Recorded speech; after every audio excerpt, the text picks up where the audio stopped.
think the recording is at least rolling. So, well, folks, it's been an exceptionally strange set of circumstances that has led us to an outcome we've actually done once before on our game against the Georgia-Lina Lions in Augusta, Georgia. The MTAG Sports Complex will not be live streamed due to connection issues we are having there with the internet. We are recording this and we are commentating on it live, and once the game is over and we are back on the road, we will start the upload to YouTube. So at the latest, the game will be live on YouTube around midnight or so, and you can watch it in its entirety there. But until that point, Bob and I are going to be here with you for pre-game, a little bit of post-game, and everything in between, going over all that happens between the Carolina Predators, who won their first game in franchise history last week with a 33-35 victory over the Southern Steam in Jacksonville, and the Georgia-Lina Lions, who are playing their first game of the season, and at least as far as my knowledge goes, only their third game as a franchise. There does exist some very rare, dare I say, Facebook footage of them playing against the Carolina Aviators and the Southern Steam last year. All we know for sure is that the Carolina Aviators beat them, I believe it was 26-46 last year. No score from the Steam game and no word on whether or not they played any more games last year. So this could be their third game in franchise history. It could be their 30th. We really don't know. Very mysterious team we've got here, dare I say. But the Predators, definitely some new faces, some old faces on that roster, but overall, mostly the same group that got them their first win last week. And boy, what a game that was, Bob. It was. Tell you, we do have a strange set of circumstances. Once you see the game, you'll notice there are no walls on the right side of the field. I don't know whether they ran out of wall or how the referees are going to handle it, but they're going to give it their best. I hope. Again, I think it's almost like we got outdoor rules on one side and indoor rules on the other. It's just because you can't really see it because of the way the camera's positioned right now. We're actually only about, I'd say, 7 feet tops away from the far sideline, on which there are no walls. So if somebody comes running out of bounds, and we better get out of the way. But yeah, no sidelines on this side of it, or there are sidelines, but no side barriers on this side. We've got side walls on the far side, as you can see, and that is to prevent the players from running headlong into what I assume is just a huge steel wall. It could hurt them, it could damage the wall. A lot of things would go wrong. We've got, of course, people in exercise equipment over here, but hopefully, it'll slow down a little bit. Definitely, I think, Bob, you mentioned it earlier, we're gonna be seeing a lot of plays that go towards the wall and not this side of the field, just to make sure they don't run into anything they're not supposed to. A lot of Georgia right. There's people are showing up for the game, so I guess there's not much else happening in Augusta, but and my microphone actually doesn't seem to be working right now. I think yours is picking me up a little bit. But, yeah, we'll leave it here in the middle for now. But, yeah, just nothing but technical difficulties, it seems, since we've gotten here. Just sheer mayhem. We thought we were going to have one of the best live streams we've had in a while because, when we got here, the Ethernet connection was not working. We had some issues with the Wi-Fi password, but once we got the Wi-Fi password working, lo and behold, the connection is incredible. Absolutely stellar. And then when everybody started coming in, we think they all knew the password to the Wi-Fi, and they all got on it, started bogging down the signal, and here we are having to record the game and upload it afterward. But in other news, we do have one small victory. Looks like my microphone is working again. We'll keep an eye on it going forward, but at least, hey, we'll do the best we can with what we've got. We actually got hit with the football here a second ago. Perhaps a sign of things to come, but honestly, as far as things to come are concerned, again, we know really next to nothing about this Georgia-Lina team. They posted the roster almost 2 weeks ago. I didn't recognize a single name, still don't recognize a single name, so I'm assuming it's all local guys. that at least we haven't encountered before, and you really don't know what you're going to get with them. I mean, they could be a really, really good team, or they could be a team that's just starting out, offensively, defensively. Again, it's just impossible to say, but again, the Predators, especially after what we saw last week, I think you got to like where they are, at least as far as execution is concerned. The offensive line has some holes that need to be filled, which we did get Malik Ball back at center, which is going to be a huge help. Had a ton of bad snaps the last game. Malik only had 2 games. One was against Cape Fear where he did stellar, and the second game against Peach State, which was, I mean, he didn't do terrible, but he didn't do great in that one either. But if he could just replicate his performance against Cape Fear here tonight, again, I can't imagine that Georgia-Lina's defensive line is going to be, better than the Havocs was last year. Just so many things to look at and so many question marks that I guess we're going to have to see filled over the course of the game because there's nothing we can do to get them filled in now. We do have Brandon Bingham back. Oh yeah, big addition. Yes, for his 103rd football season. Maybe he'll find. We thought he hit his touchdown quota last game, but he must not have, because I remember during the game we saw he posted on Facebook, man, I wish I was still playing football. And then lo and behold, at halftime I get this text, hey, I'm going to be playing with you guys down in Georgia 2 weeks from now. And we're like, okay, we can use the offensive line help. So always great to have him back, a lot of fun to talk to, and a great anchor for that offensive line, for sure.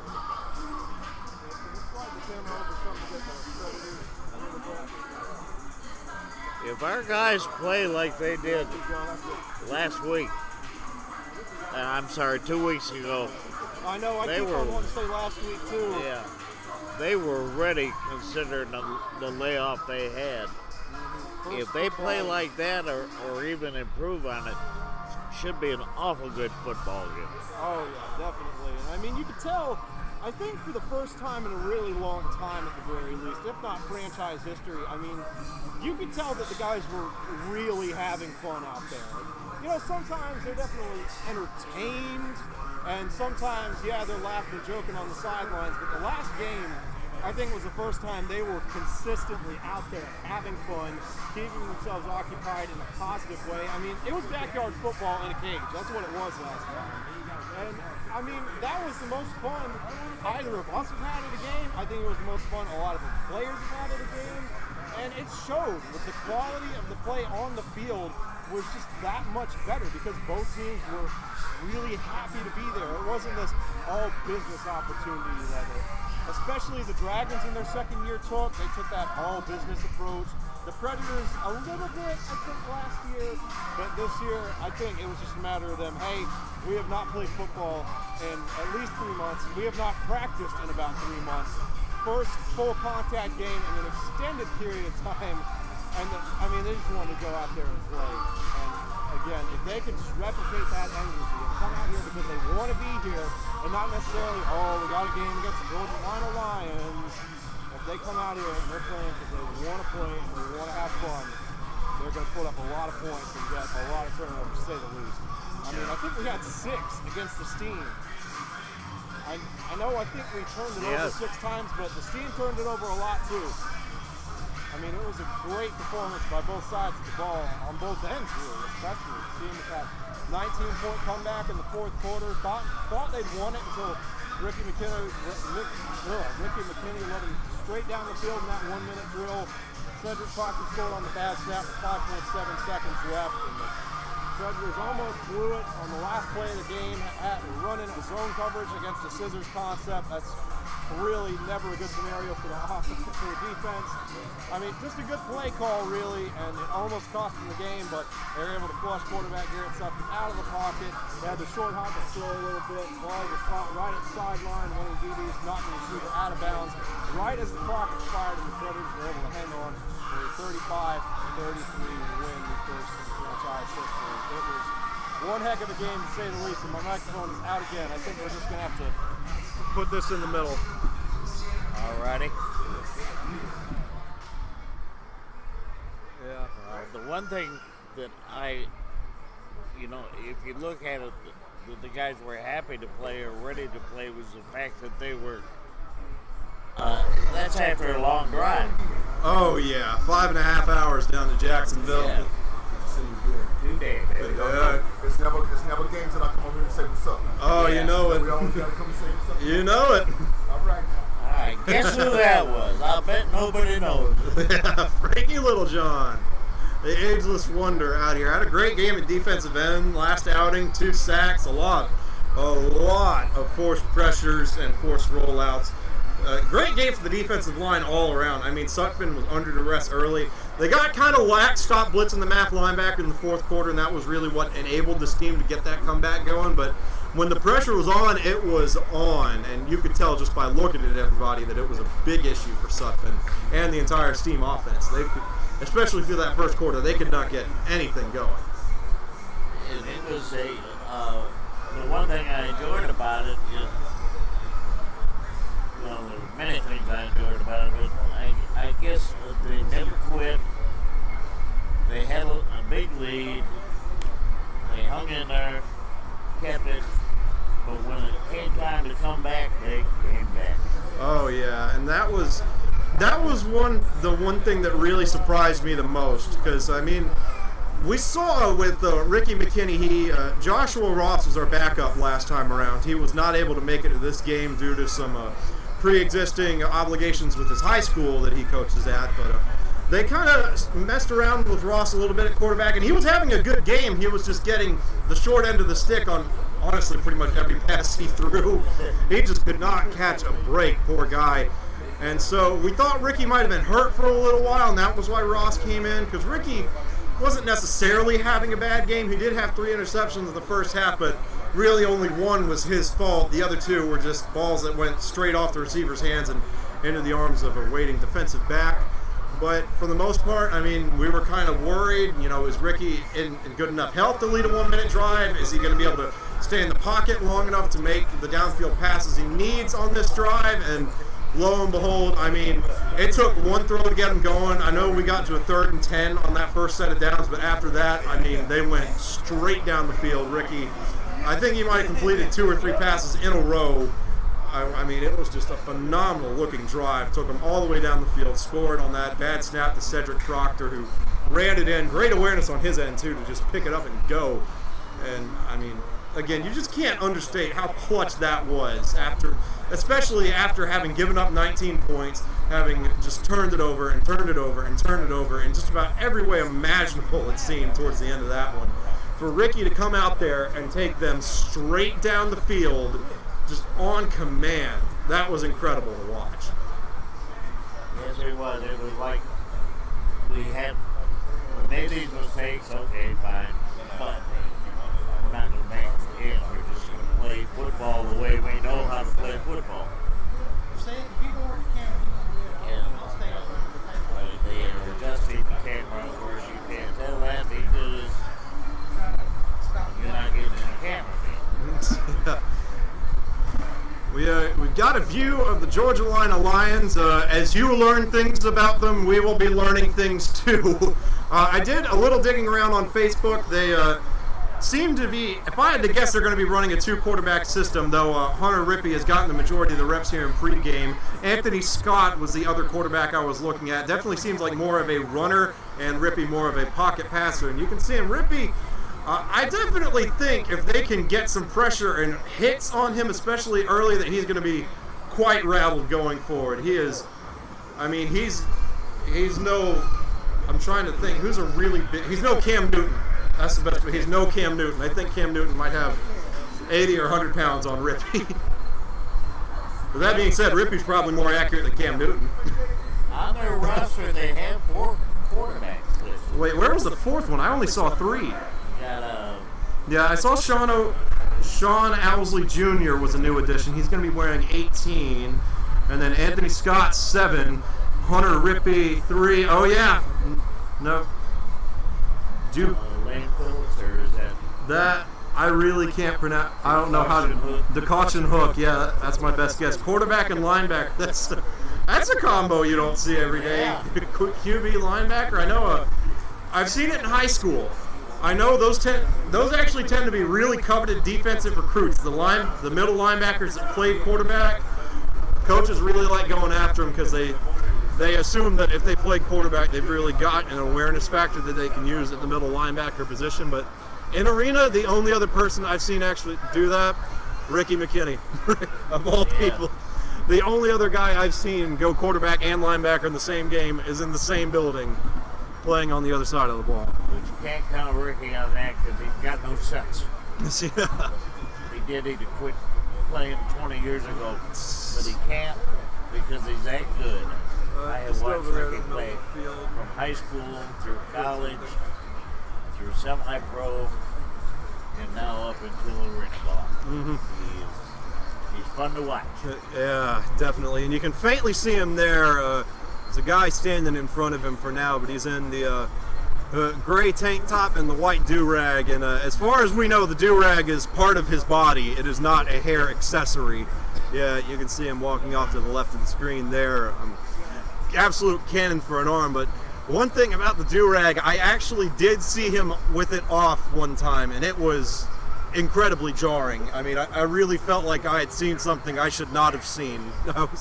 You just get so used to seeing someone. I know a lot of people wear hats, you know, and when you see him with a hat, you don't recognize him. With Ricky, when you see him without that do-rag, you really don't know what to think. It's just so strange to see. This is only the second time I've seen him in 20 years where he's not wearing sweatpants during warm-up. So, oh, yep. I think that's Scales. That might be Patton, though. I'm not sure. Can't really tell from here. Team captains Frankie Littlejohn, definitely not totally sure about the other guy. It's either Scales or Kenneth Patton, number 24, but he doesn't have his jersey on, so I'm not sure. Scales, he might not even be on here. Yeah, he's not, so I guess it's got to be Patton.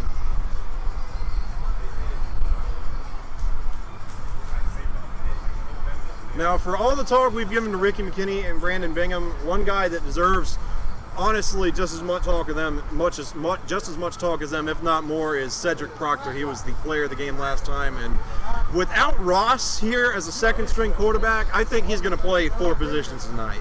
Because I know he played wide receiver and DB last week. I think he was listed as a linebacker too for some reason. I don't know that he played that for sure, but definitely at least 3, I would assume, because Ricky, even last year we saw he likes to rotate out the quarterbacks just like he likes to rotate out the receivers. So Cedric Proctor, expect to see him play at least 2 for sure, wide receiver and DB, if not 3 positions. Or no, he played running back too. So I'd say I'd put the ceiling at 4, the under at 2. I don't think he'll only play 1, that's for sure. Who was the running back? Williams. 2 weeks ago.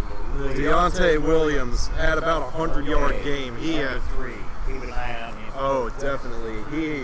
He just put on a clinic, and that 49-yard rush touchdown was one of the highlights of the game. I mean, it was right when the Steam were. I don't know that they'd mounted a drive. Oh, thanks, man. I don't know that the Steam had mounted part of a drive and then gotten stopped, or if they'd gotten a reasonable distance down the field, or if the Predators were just really looking to put the nail in the coffin early. But I mean, early in the first quarter, Deontay Williams, they were down there at their own 1-yard line, and they just handed it off to him, and he took it straight down the sidelines, almost untouched, into the end zone, no problem. And then there were a couple of runs where he spun out of tackles. There were a couple of runs where he just ran straight through people. It was quite the performance, and it's really good to see him back tonight. And that was one of my big keys to the game for the Predators, was establishing that outside running game early to make the Lions think. Because especially with the Steam in that last game, you knew in that fourth quarter, okay, they're going to pass. Not just because, it's the fourth quarter and they're down 19 points, but their running game had just not worked. And usually in arena ball, it just doesn't. The running game, having a good running game is pretty uncommon, honestly. And, when Williams really broke it out, we were surprised. And I think that's the kind of surprise that the Lions need to see. If they can get a passing touchdown and a rushing touchdown in the first quarter, then I think the Predators are going to be in really good hands going forward as far as the Lions defense is concerned, because I just don't know that they're going to know what to call. No. And I tell you, I was proud of the fact that when the steam started to come You back shouldn't on have us, to move it up and down any, just it side to was side. not the defense. The defense did not let up. Our offense made some mental mistakes and we got caught on it. No, oh yeah, The absolutely. defense was solid from kickoff to final bell. Well, except for those, there were three. I think it might have been 3 plays, not even 3 drives, just 3 plays that let this team get back into the game in the fourth quarter. And I mean, they were all just deep shots down the field. DB's getting a little lax. I don't know if they were getting complacent because they had a big lead, or if they thought, maybe these receivers haven't gotten by us all game. What's stopping them from doing it now? But there were some issues in the secondary down the sidelines. They didn't get those patched up. And, I mean, it's going to be interesting to see how they react. But, I mean, even so, you look at the final, 33-35.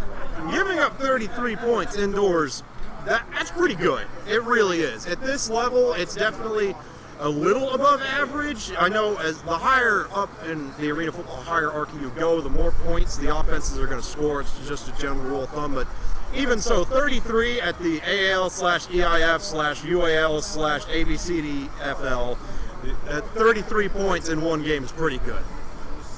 Yes, and when you think about it, we had a couple drop passes, or we'd have had probably 2 more touchdowns. Oh, definitely. I remember we talked about Josh Ross not being able to get any breaks during that last game. There was one beautiful skinny post straight down the middle of the field, dropped it right in the receiver's hands, and I can't remember who it was, but I mean, it just bounced right off of his arms, and he dropped it. He could have walked into the end zone. It was hard. It was tough to watch. Move from side to side a little bit just to make sure. I like to get it where from here. You can move down. Yeah, it should be good. Plus, you had to go back to the huddle after that. Yeah.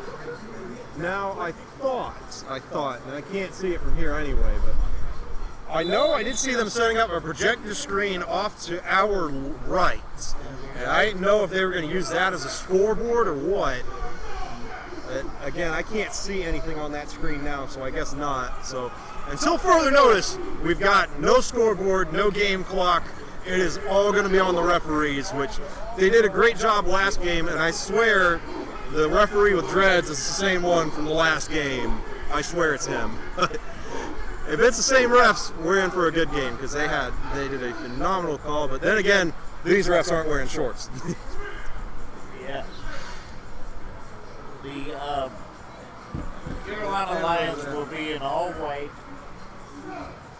The Predators will be in white pants, gray shirt, red numbers, red helmets.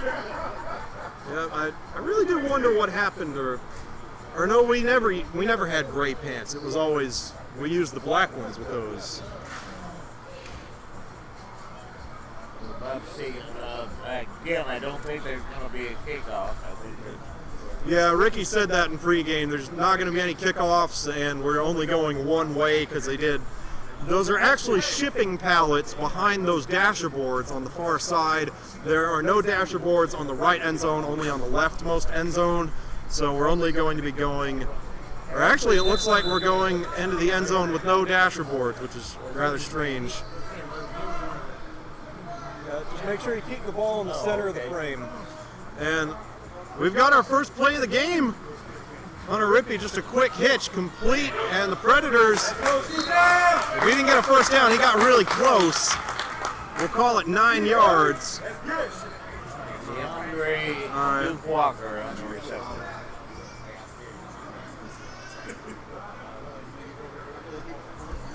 Second down. Second and 1.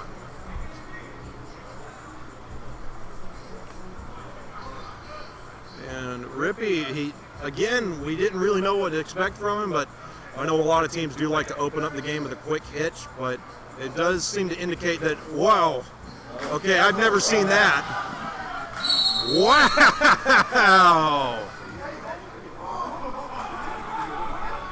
That was, I don't know if that was supposed to be a direct snap to 78 or if he thought he was going to get the handoff and just kind of stepped in front of it, but hey, whatever works, man, because I mean, they did manage to nab the first down with that, or yeah, they just haven't flipped the down marker over. First and 10 for the Lions. Terry is usually met him at the line. He didn't have far to go. That was all. And oh wow, that was slick. Yeah, I haven't seen a quarterback do that in a while. Just that classic. I mean, the hard count at this level, for some reason, you don't see it that much. Especially, I mean, you saw Frankie Littlejohn jump at the word "go." I think it'd be pretty easy to draw him off sides. You don't see it a lot, but Rippy there was just a great hard count.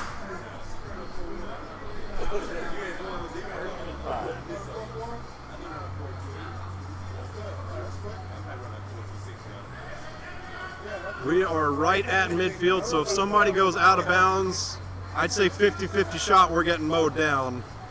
Rippy back to pass, drops deep under pressure, and it's overthrown. Incomplete. His receiver was well covered. He might have just thrown it away.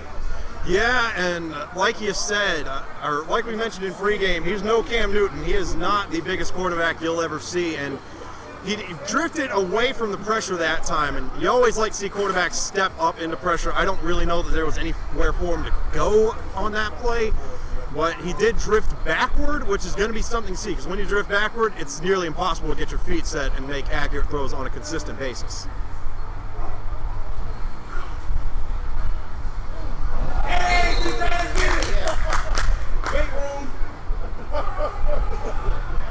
Clean pocket for Rippy that time, and I just went a little high, and that is something you see with the quarterbacks that are on the shorter end of the scale. It's just one of those weird things. When they miss, short quarterbacks miss high, and tall quarterbacks miss low. It's just one of those things. I can't really explain it. I think maybe it has something to do with them attempting to compensate for the height. Maybe they're just in Rippy's head already. He hasn't been hit yet, has been pressured pretty hard once, but 3rd and 5, this is where he's got to shine.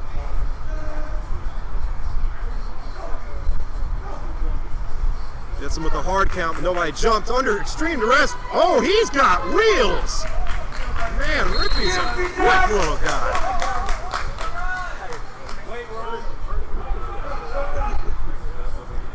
I believe he's got the first down. Yeah. I think that was run all the way. You think so? I thought, like, I saw that Mac linebacker come through, and I thought he just had to bail out. But, I mean, regardless, that was something I did not expect. That dude is quick. It's 1st and 10 for the Lions, putting together a really nice drive so far. And most of their yardage has come on the ground with that fullback direct snap and Rippy scrambling.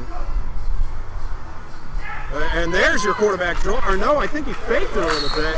Pass is incomplete at the end of the day. And I don't know, maybe you heard me talking about stepping up into pressure. Not really sure what he did. I thought it was a draw, and then he set his feet and threw it again. A little high, though. Perhaps that accuracy going to be something to keep an eye on, because I did see him missing high in the pregame a little bit, too. Well covered by Chris Edwards. Oh, absolutely.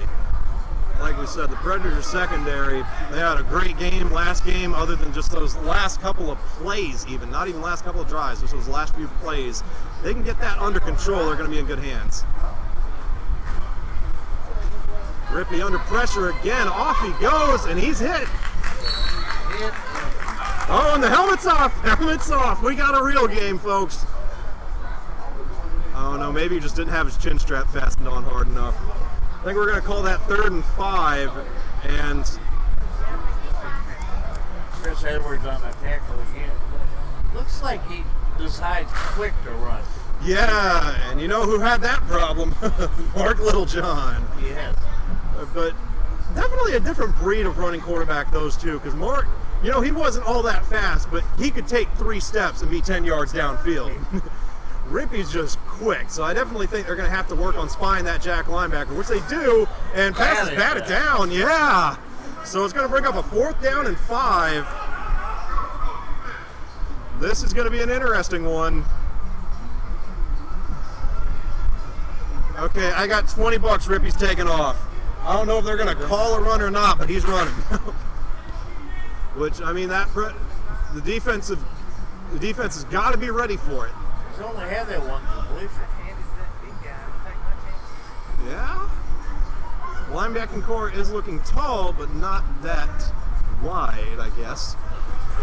Rippey back to pass, not a lot of pressure. He rolls out anyway, and he is going sideline to sideline. Can he make it happen?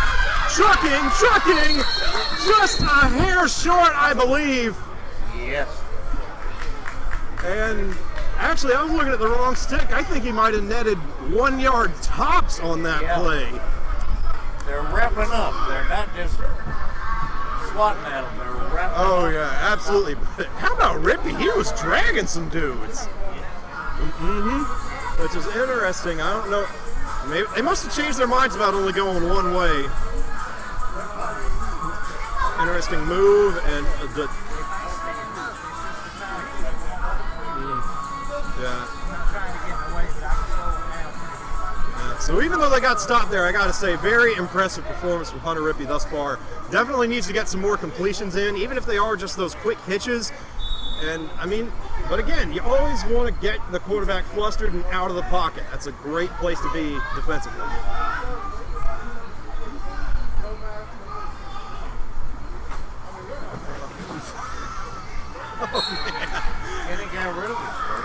Yeah, I don't know what happened with Ricky over there. I was too busy looking at Cedric Proctor. They brought him in at receiver, and one of Georgia-Lina's DBs jammed into the line of scrimmage and shoved him out of bounds, and he ran over the down and distance marker and then back inbounds. So I was too busy looking at that. But yeah, it looked like it got batted down at the line to me. Going to bring up a 2nd and 10 for the Predators, and looks like Deontay Jumper is in the backfield wearing that number 2. Again, we had a late game scratch. Joshua Ross was supposed to wear number 2, couldn't make it out, and Donnie Bird told us who number 2 was going to be, and we forgot to write it down. So we'll figure it out here shortly. And there's your first handoff. Wow! Down he goes! How fast is he? Down the sidelines! Touchdown Predators! What a run! Wow! He got outside and he just turned it up. Absolutely, and that's what I said. Outside running game. Hey, Frankie, who's number 2? Who's number 2? Yeah, we think it's Jumper. Yeah, no. Oh, okay. All right. Shoot. Yeah. Yeah, there's the man himself, Frankie. We got you on camera. I'll find out who that is. Yeah. Oh, shoot. I think we missed the conversion attempt. They stopped him in the backfield. He didn't make it. All right. So we got 6. Sorry about that. Frankie is just so naturally magnetized to the camera that he detracts from what's happening on the field. So, I don't know if we're going to be running off of that same conversion rule we had against the Steam, but right now we've got just 6-0 Lions. Definitely need to put together some kind of drive here. 6-0. Not Lions. Oh, yep, 6-0 Predators. My bad. Now that Predators defense, can they get some more pressure on Rippey, or can he just run away again? Whoa, bad snap, and that's a safety. It went over the back of the end zone, or no, it bounced back in, but that's going to be a safety regardless. He just signaled safety. So, there's your 2-point conversion. Yeah. Same difference, Preds go up by 8. Yeah, I don't know if there was a miscommunication there, if it was just high in nature, but I know I saw 78 reach for it, and I think that might have been what did it in, because it bounced off his hands and then went straight up. So the Lions off to a rough and tumble start here, down 8-0 with 2 turnovers essentially after they turned it over on downs on the last drive. And now the Predators, again with that sloppy field position, or not sloppy, but definitely unfavorable. It's the same rule from the last game. It looks like you're going to be starting from your 2.5-yard line, but when you've got teams that run the shotgun, quarterback is going to be 2.5 yards into the end zone at the start of the drive. So that's definitely going to be a lot of fun to keep an eye on at the very least. We are working on getting you the name of number 2. It is not Deontay Jumper. He could not make it here. We will have that name to you shortly. Ricky McKinney back to pass. Feeling we'll be hearing that name. Yeah. And that one just came out of his hand weird, I think. He might have had Jamaica over the middle, but just couldn't get enough of a spiral going on that one. Might have been batted at the line. I didn't see anything that indicated that it was. Going to bring up 2nd and 10 for the Predators. That was Mike Lee. 2nd and 10.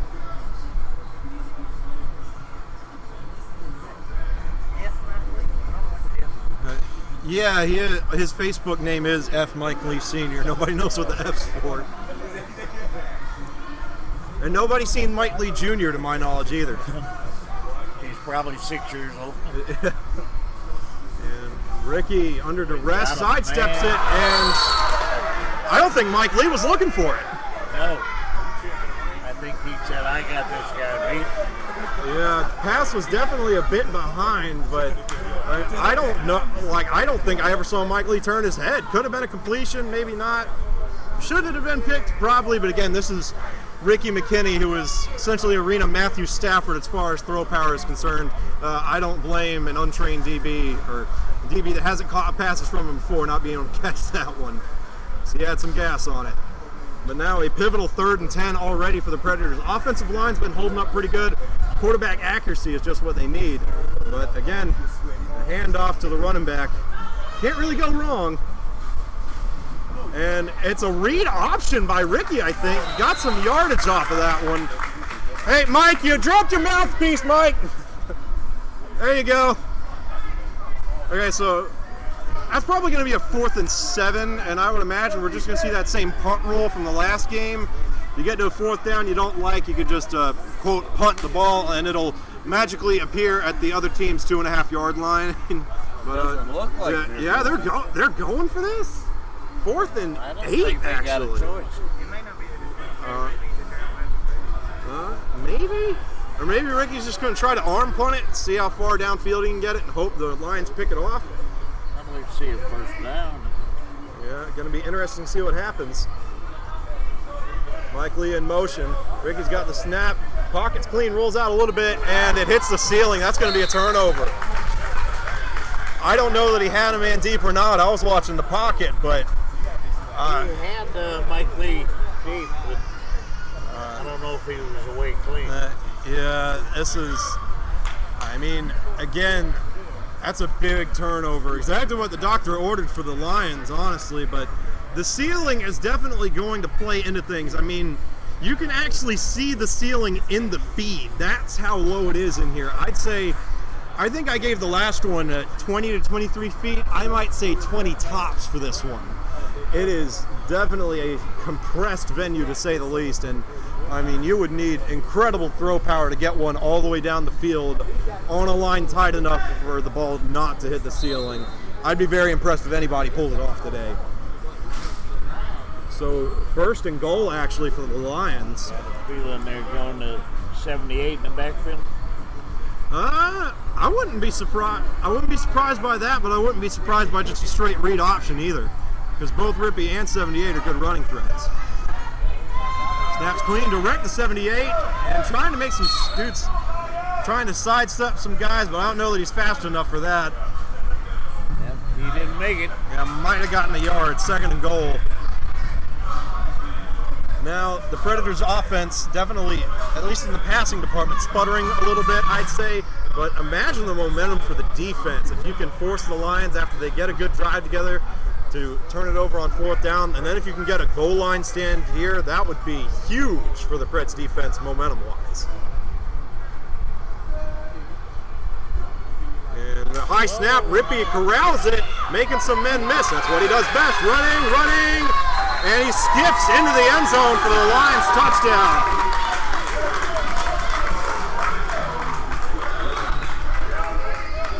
Six points on the board for Georgia-Lina, their first of the season. I'll tell you, very impressed by Hunter Rippy so far.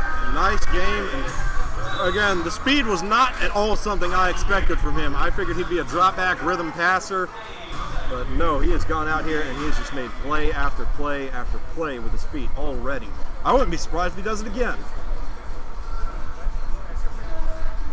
Looks like they're going for 2. And just a direct quarterback Not gonna sweep. make it this time. Yep, they were ready for that one. So the Preds retain the lead 8-6. Huh? Oh yeah. It'll be 1st and 10 from the Predators from their 2.5-yard line. Now I tell you, I understand them trying to get Ricky in a rhythm early because you always want to make sure your quarterback can go out there and make a throw when you need him to, but very surprised that they did not hand it off on that last drive. It was 3 passes and a quarterback run, and are they calling that the end of the first quarter? I think they are.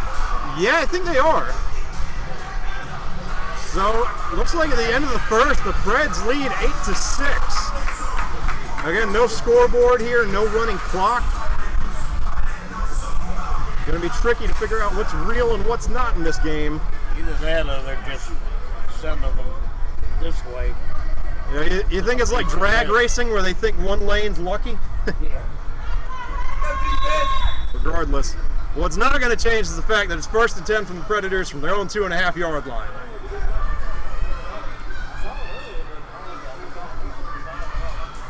Kinney in the backfield once more with number 2, still working on getting you that name.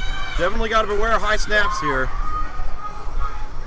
And maybe a little false start there from the Lions, I'm not sure, and Ricky just has to throw it away. A lot of clapping. Are they calling that a safety? Are they saying his knee was down? We got the ball. We're in the huddle. So. Yeah. 2nd and 10 for the Preds. I tell you, that might be the first time I've ever seen Ricky throw a ball away. It's incredibly rare to see him do that. Making a mistake. Yeah. There was someone in the area he might have just missed. You never know. And again, I think you got to hand it off. Oh, it's a pitch out. And the Lions, were they ready for it? Wow! He's still going! The absolute madman! Wow! What a run! We got to get a name on number 2. Hey, I'll go out there and ask him. I can't get out there quick enough. Yep. Can you hand him his cup over there? Yeah, there's actually a lot of fans surrounding this table. Oh, there you are. Hey, what's your name, man? Carrion Moore. Carrion Moore? K-E-R-R-I-O-N. K-E-R-R-I-N. All right. I-O-N. Oh, there you are. Carry on Moore. Carry on Moore. Hey, man, good to see you. That was Carry on Moore. I'd say 60 yards rushing already. Ricky going deep. And it's out of bounds. Didn't hit the ceiling, so he's making progress for sure. Carry on down North Carolina A&T. Yep. Same school as Tariq Cohen of the Chicago Bears.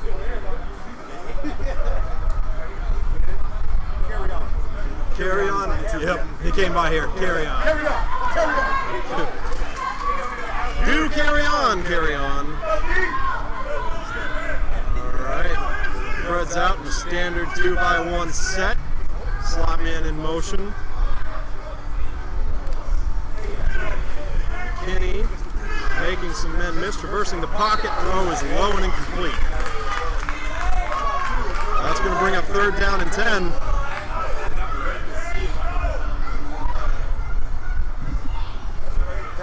For a big play here.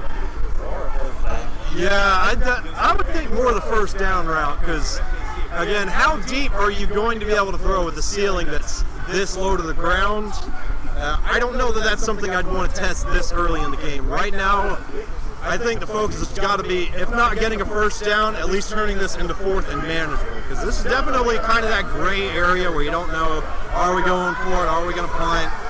A lot of options here, but again, gotta wonder, are they just going to run it? No, they will not. Ricky out of the quick hitch, and it's incomplete. Looked like a receiver miscommunication there. I think slot man zigged when he was supposed to have zagged, and it's going to bring up 4th and 10. Gary Fuller was the intended receiver. And McKinney still has not completed a pass. 0 of 6, I think.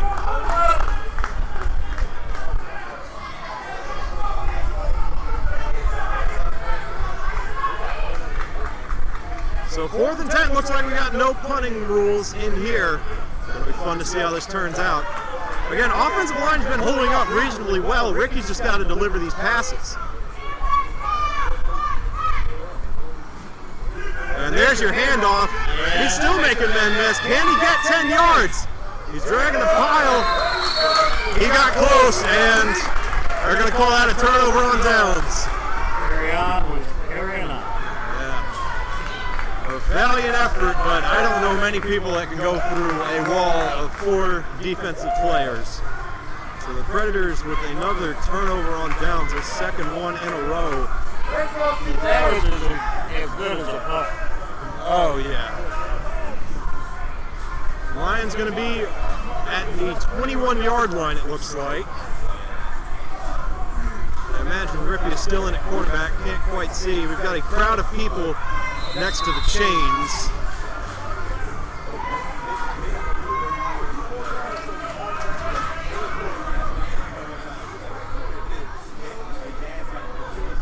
Alrighty.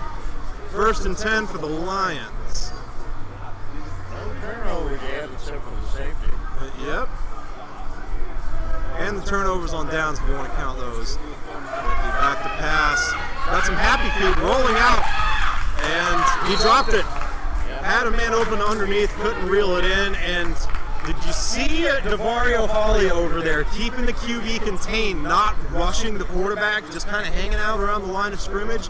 That was what kept Rippey from taking off on that play. And he still was able to get by DeVario to an extent, but was forced to pass the ball. And I think that's just one of those really little adjustments that you see made on the sidelines between drives, and one of the things that just go unnoticed in games like this. But definitely going to be something to keep an eye on, because if they're able to keep consistent QB contained like that and can make sure Rippey stays at least behind the line of scrimmage, not necessarily inside the pocket, it's going to be tough sledding for him going forward. And under duress, pass is caught. Going to be a gain of 6 on the play. It is number 38, Duke Walker. DeAndre Duke Walker. Yep, that's going to be 3rd, and we'll call it 4 for the Lions. Big down for the Predators here. If they can get some kind of negative play and set up a 4th and long or 4th and medium situation for the Lions, it's going to be very favorable. And is Rippey about to go under center? Yeah, he is. That's pretty rare at this level. I know, I can't see. And, oh, it's a quick hot route. And, yeah, the Preds are ready for that one. Number 20 on tackle, that is Chris Edwards. And that's going to be 4th down and 3 for the Lions. So the Preds not really able to get that negative play they necessarily needed, but still can't ask much more than this opportunity to get a team off the field on 4th down. So you do have to be wondering, the entire playbook is open for the Lions here. I wouldn't be sure of what they're running, because we've seen them do just about everything at this point. Understanding passing, quarterback runs, fullback runs, quick passing, and low snap. This could be trouble. 78's trying to set some tackles, but he would have had to take out the entire Predators defensive line to get that 1st down, and that was not going to happen. Again, I don't know many people that can take out 4 defensive players at once. So that's going to be a turnover for the Lions by no real fault of their own. Just tough sledding. Lions netting just 4 yards on that drive after they lost some there. So Predators in good field position. Yep, right at midfield, straight in front of us. With a lot of other, I'll tilt the monitor towards you, because like when there's people in front of us, the camera can see the field, and when there's people in front of the camera, we can see the field. Okay.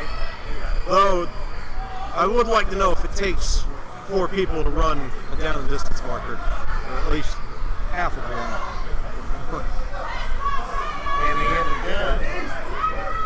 Carry on Moore right beside him. Got a little discussion. I don't know if he's going over pass protection or if he's getting ready for a handoff. But it is a handoff for Moore, and they were ready for that one. Dropped down well in the backfield. We're going to bring up 2nd and 14 for the Predators. Number 2 looks like Travis Beatty Jr. Travis Beatty Jr. Again, there were some folks in front of us, so I'm not sure if the Lions were able to just get through or if the offensive line actually did suffer some kind of miscommunication and protection, but they got straight in there. Moore didn't have a chance on that play.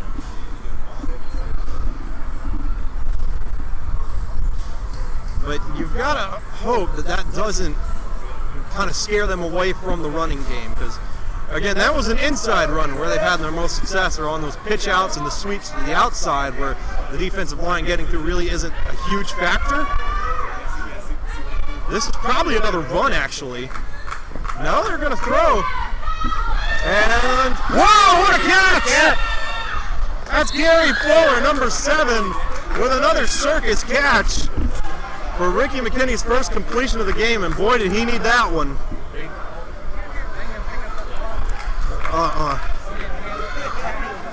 Oh, man. If Bingham was picking up a block, I'm sure it was nuts. 1st and 10 for the Predators. Good pitch. Yeah, and Ricky McKinney's first completion of the game, but I figured that one was going to be a run because they were in that trips formation, and a lot of times when teams go into that trips, they run to the side where the receivers aren't. Like that right there, McKinney's got the ball. I don't know if he got it. Touchdown! Another rushing score for the Predators, going to put them up 14-6. And I was about to say, I don't know if he got it, but if he didn't, he sure got close. Exact same play that Hunter Rippey ran for the Lions touchdown in that same end zone. Yeah, definitely. A lot of misdirection there in the backfield. I like the creativity because, again, it keeps the Lions guessing. Is Moore going to get the ball? Is McKinney going to keep it? Is he going to throw when he keeps it? You really don't know. Both teams really opening up the playbooks here as far as a diversification of play calling is concerned. Going for the 2-point conversion. And play action to Moore. Can't tell if he got it or not. I believe they got it, yes. Oh, and so McKinney, after going with 6 straight incompletions, now has 2 straight completions for, I'd say, at least 25 yards or so, counting that 2-point conversion. And they came at very good times, and now the Preds up 2 possessions with the safety taking it into account. So the Lions, they've got some work to do going forward. Down 6-16 with, I don't know, I'd imagine we are about halfway through the second quarter, maybe 10 minutes through it. Again, not entirely sure. We've been streaming for 53 minutes. I think the game started after we've been streaming for 25.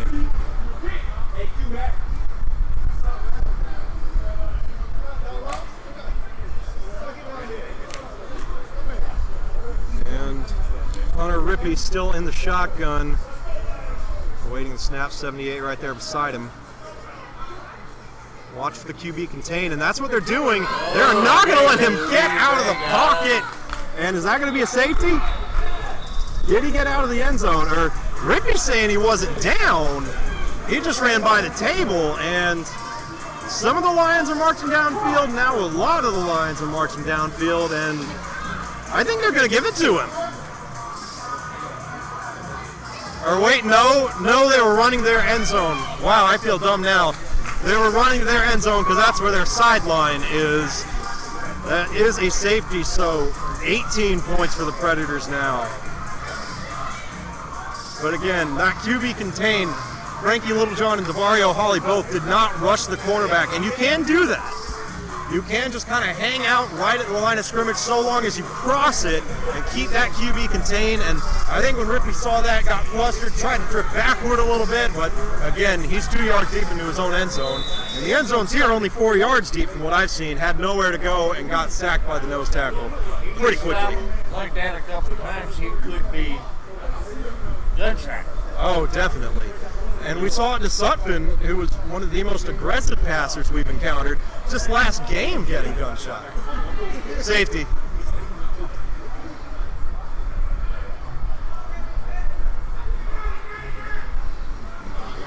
McKinney all day in the pocket, has to tuck and run, making some men miss. He's got wheels too, and trips over his own man. I don't know that he would have gotten much farther because he was serpentining around the field, but that was a lot of fun. Lashes of the old Ricky. Yeah. Great Ricky. 18-6.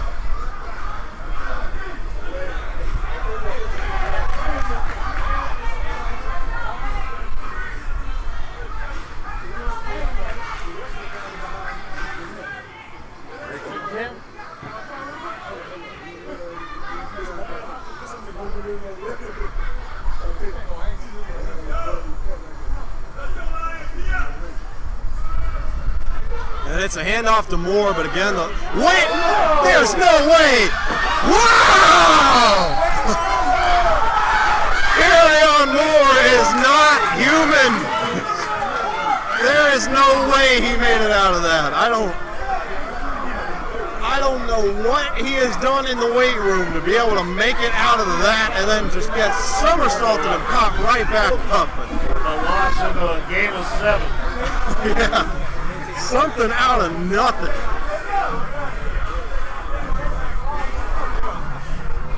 Where we keep coming up with these running backs.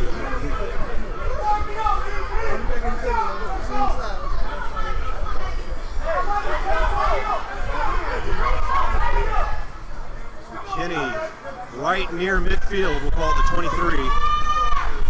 And under duress, how much further can he get? Not very far. Going to be a loss of 1 on 2nd and 10. Going to bring up 3rd and 11.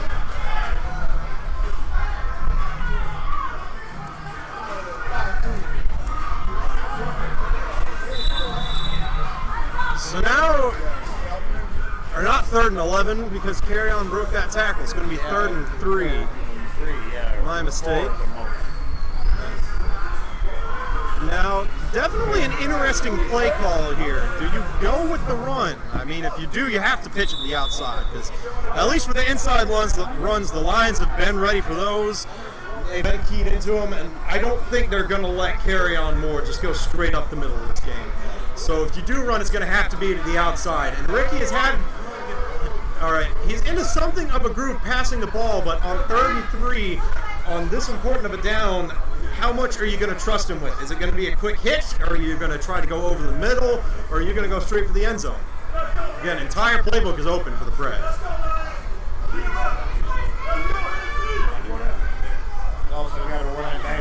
Making Marcus in motion. McKinney going long, and Marcus got touchdown!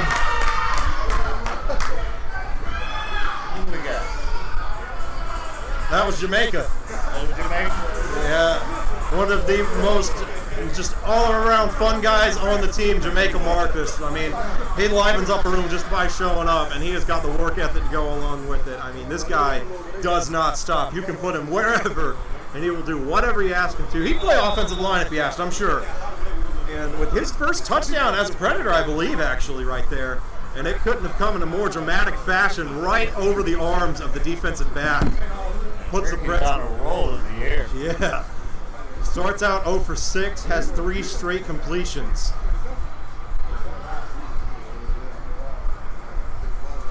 Preds going for 2.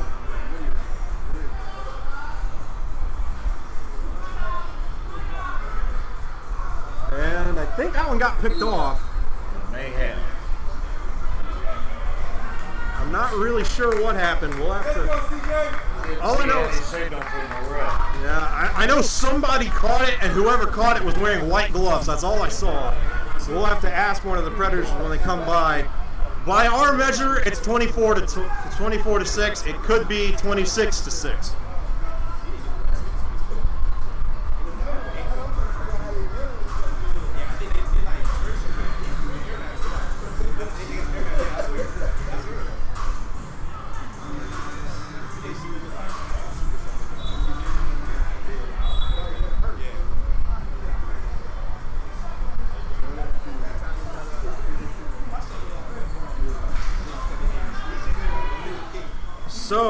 you're the Lions, I think what you need to think about doing now is trying some kind of quarterback draw straight up the middle with Rippy. Because his passing has been off the mark these past couple of plays, and he just slings it to the outside and it's off the ceiling. He had a man, but I don't know if it had enough gas to get there anyway. Came out of his hand a bit strangely. Going to bring up 2nd and 10, but again, he just rolled out, and I definitely think they've got him gun shy now. They are in his head at least. He doesn't think he can stay in the pockets, but I would definitely think with the Predators having this quarterback contained on the outside going strong, I would think they'd need to try some kind of quarterback draw up the middle with 78 blocking, because if the Jack linebacker heads out to the sideline and 78 can catch the Mac linebacker on a block, then if the offensive line holds up, Rippy's got 10 yards easy. But there he goes again, and wow! Pass just a little high again. And interesting note here, I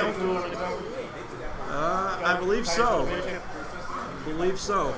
But another thing to keep an eye on with Rippy, I don't know if it's just because the ceiling's low and he's having to really throw it on a line to make sure the ball gets downfield, but he looks like he is putting everything he's got into these throws. I mean, it's really a Hail Mary windup for him each and every time he drops back to pass. So something to keep an eye on too. I don't know if quarterbacks get like pitchers where their arm wears out, but might be something to watch. And that one, no! 29 has stone hands, but hey, it's going to bring up a big 4th and 10. And you know, in the long run, that could actually be better for the Predators, because if the Lions don't convert this down, they turn it over at the 2.5 yard line and the Preds have 1st and goal. So maybe it was intentional. I doubt it was, but maybe it was intentional. So 4th and 10, I mean, you got to go throw here, because the Preds have shut down the quarterback run game with the quarterback contained. Unless, I mean, they haven't tried it up the middle, but again, I don't know that they've been sending the Jack linebacker to the sideline to open up that middle of the field. And there he goes up the middle, but he's not going to make it. He might have gotten 5 yards, so C.J. Thomas's non-interception actually works out. Predators with 1st and goal from the 5 yard line or so.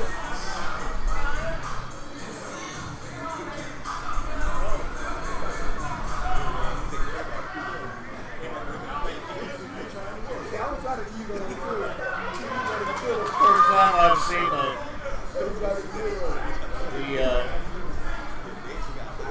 team door in the end zone. Oh, yeah.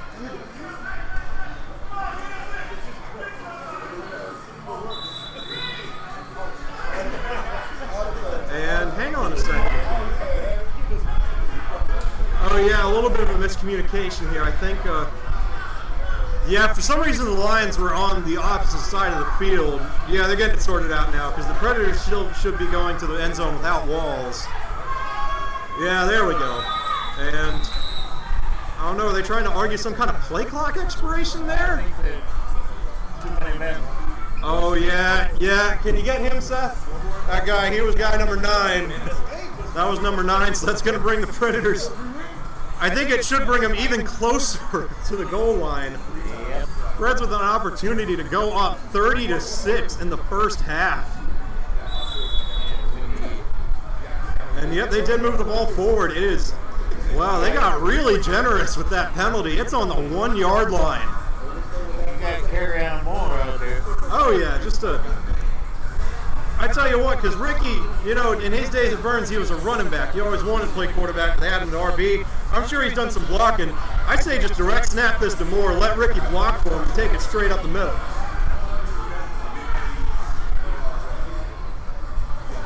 And Ricky, a little bit of a draw, and yeah, he might have lost a yard on that one. The Lions are just ready for it. 2nd and goal. Can't really see if they're moving the sticks down or not. I think they'll say he got back to the line.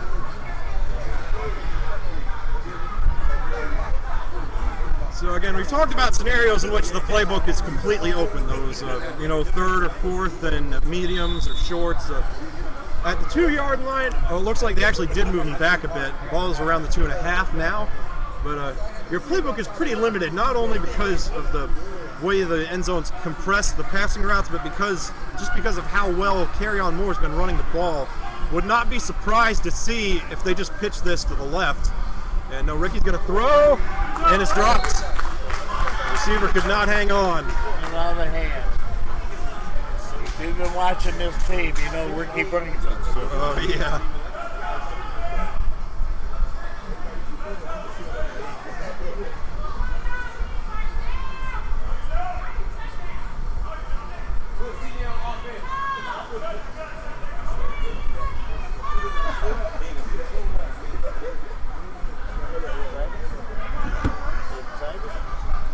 So now a 1st and goal opportunity from the 1 is turned into 3rd and goal from the 3. There's your handoff to Moore, and they take him down. I don't know if he got in. He did not. And I think he might have gotten the yard. He might not have gotten the yard. They are moving the sticks up, so that's going to be... Oh, wait, are they saying that's a turnover? I think they are. Yeah, they're saying that's a turnover, so there was no penalty for too many men on the field with the Lions. That was 4th and goal, and they didn't get it. So the Lions defense with some much needed momentum, definitely with a goal line stand there. Big stop for Georgia-Lina.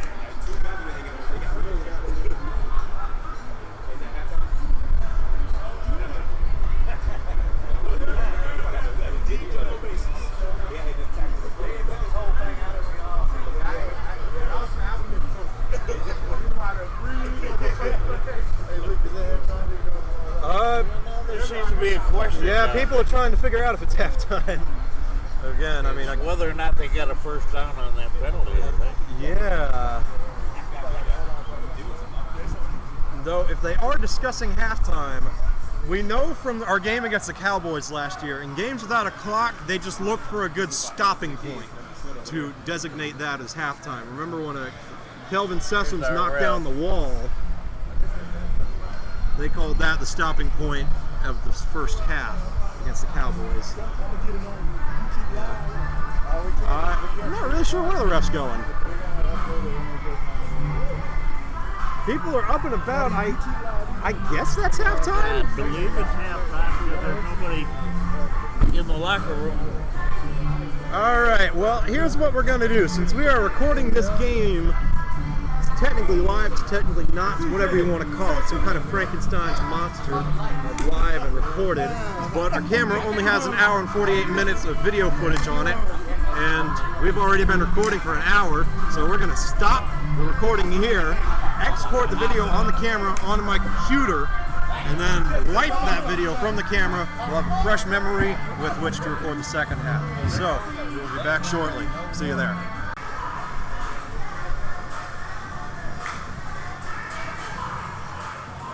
All right, boys and girls, we are back for the second half of action. Right on time, too. They just blew the whistles. Exporting the files off the camera took a little bit longer than I thought, but we got to find out that everything is going to be in 1080p and at 60 frames a second. It looks great. A lot better than definitely last week's stream for sure. But again, I can't get over that. Right as they blew the whistle, we were ready to go. That's impressive in its own right. Now, a bit of an update. I talked with Frankie. Score is 26-6. They did get that 2-point conversion. Remember, we saw someone catch it. We couldn't tell who it was. It was a Predator, not a Lion. So the score is 26-6. And Bob caught at halftime that it's a real shame the Predators weren't able to score on that last drive because the Lions got the ball to start the game, meaning that the Predators got the ball to start the second half, and they could have put up potentially 16 points unanswered before Georgia-Lina even got to see the ball again. But still, they've had about, I'd say 15 minutes or so to rest. Definitely, I'm sure they've made some adjustments. Definitely want to get that running game started back up once more. And Ricky, I think you've got to make sure he gets at least one easy completion in so he can make some more down the line. But the Predators with a lot of momentum moving forward, just a lot of things to like so far. Just got to get everything put together. They've had flashes and they've had sputters of really, really good play, and if they can just get that consistently, they can really put on a show here. 1st and 10, first play of the second half. McKinney in the shotgun. Is that carry on more beside him? He looks a bit smaller. And there's a flag on the play. That is not carry on more. That is Cedric Proctor, who is in at least his 3rd position so far. I've seen him running back now. I saw him at jack linebacker a couple of drives ago, and I think I saw him at DB too. So that's 3 positions for Cedric Proctor already.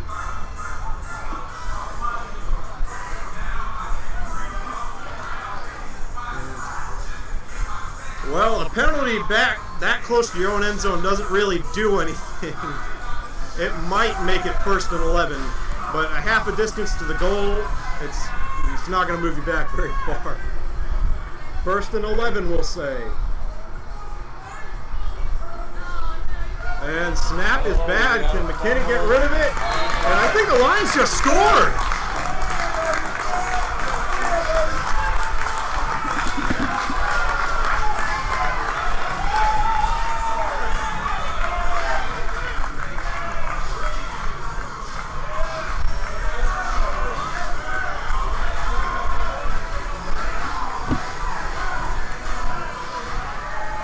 Well, it's a half that could not have started any better for the Lions and a half that could not have started any worse for the Predators. I mean, that was the first bad snap the Predators have had all game. That is a really, really rough way to start things out. But definitely a much, much needed score for the Lions. Still only put up 6 points offensively, but boy, I'm sure they'll take anything they can get at this point. 26-12 is the score. Lions going for 2. Oh, that was a fumble? Yeah, because the Lions are going for it right here. Yeah. Or I don't know that you could call it a fumble because Ricky never even touched the ball. I thought it was a safety. Hunter Rippey really had a rough first half. Got some running going early, but then when the Predators broke out the QB contain, he really couldn't do anything. But they break contain, and he still takes a huge shot. The Lions denied the 2-point conversion there. And I tell you what, Rippey, you gotta love this guy. I mean, he's not much bigger than your average Joe, but he is quick as lightning, and when he has gotten hit, he has just gotten straight back up, not complained one bit. That's the kind of effort you love to see. And I do apologize if I sound like a broken record, but I was not expecting Hunter Rippey to come out here and be a run-first quarterback. I really expected he was going to be a lot like Garrett Sutton, a rhythm passer that just gets a lot of short completions and dinks and dunks his way down the field. Not at all what I expected, and he is fast as lightning. I'd love to see him in a race with some of the Lions receivers. I bet he'd win. And I think they handed it off. Might have gotten 3 or 4 yards.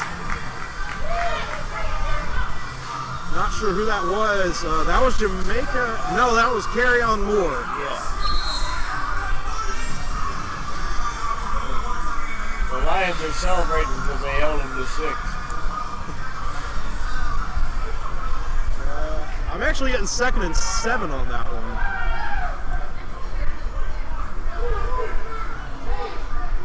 And looks like the Lions are doing some negotiating with the refs.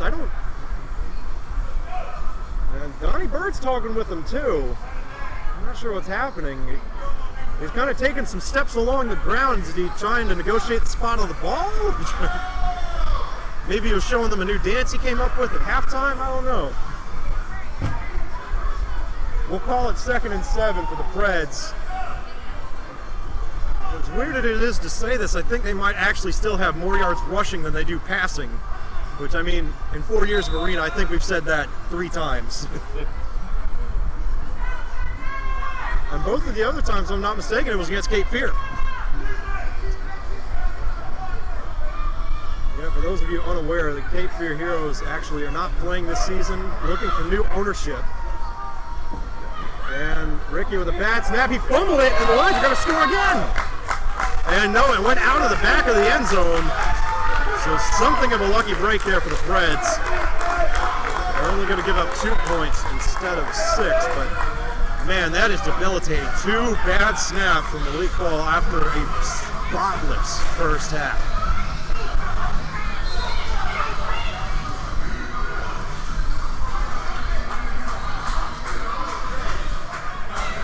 And yeah, that is going to be a safety, it looks like, because yeah, the Preds are going all the way to the other side of the field. So safety confirmed. Score is 24-16. That was 14. Oh, wait a second, is it? They stopped him on the 2-point conversions. Oh yeah, 14.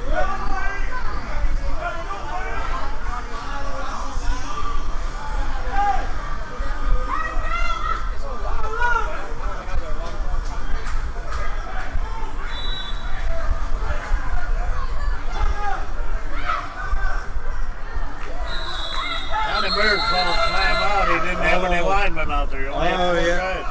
Yeah, you know, not having linemen might put you at a slight disadvantage, I'd say. Yeah.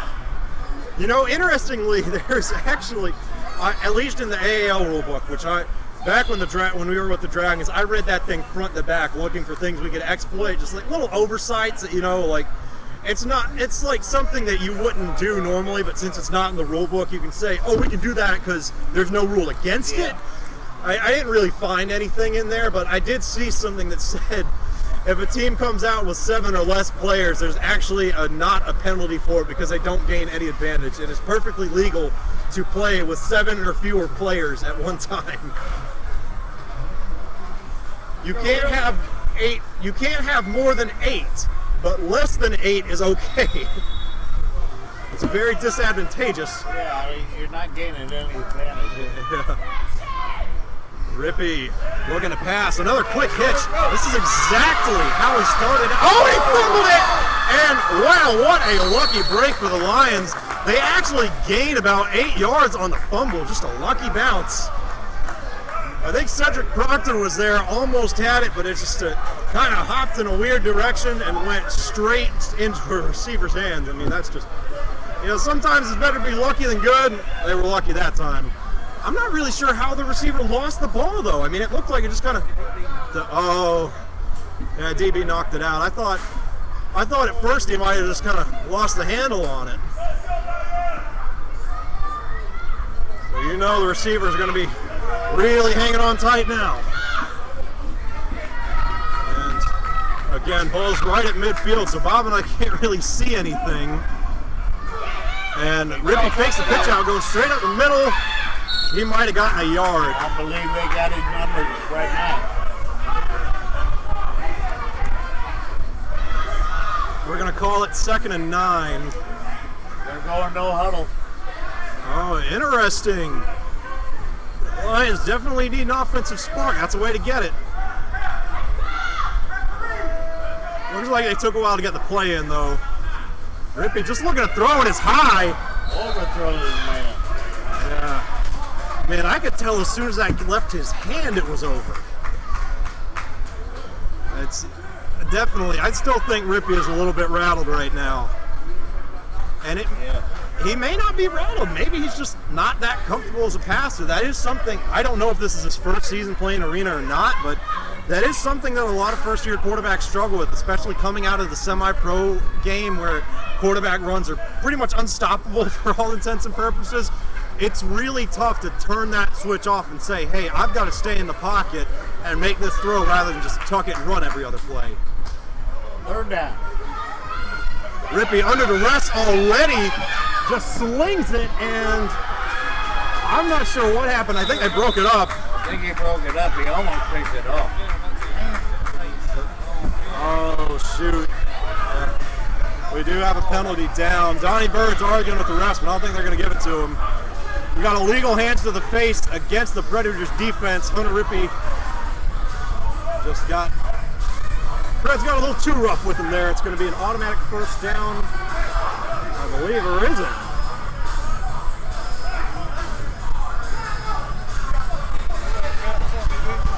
I'm not sure what's happening because they don't really appear to be moving the sticks any.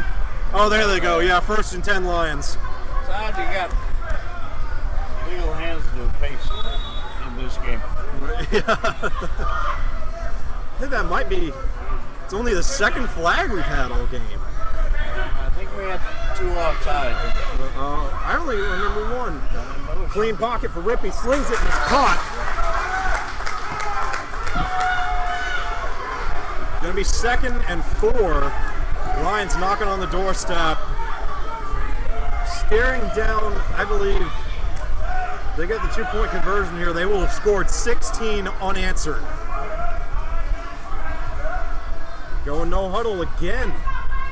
Oh, high snap, and the Preds, were they ready for it? Hey, sorta. Ready for it. Cedric Proctor with a very heady play there, able to get the running back down right around the 2-yard line or so.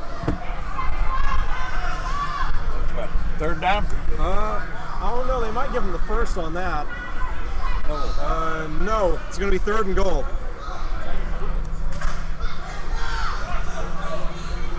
Lions on the 2-yard line. The Preds haven't gotten a goal line stand here before, but hey, I tell you what, Rippey has gone under center. I don't know why he wouldn't just sneak this. I think you're close enough to get it done. They'll sweep it. Run all the way. Rippey's going nowhere. Stop him. Gonna bring up 4th and goal from the Lions. Now what do you do? Wait. Yeah, I thought. Yeah, gonna be 2nd and goal actually. I thought they got a 1st down a couple of plays ago. I thought they'd gotten a 1st down, but I never saw them move the sticks any. So I guess that. All right, what's on the field? It's 2nd and goal. It could be 4th and goal. You want to split the difference and call it 3rd and goal? You can do whatever at this point. I say if the Lions get it in within the next 45 seconds, it's fair game. Forget the down and distance. And Rippey cuts it upfield into the end zone. Untouched. Lions cut the lead down to 6.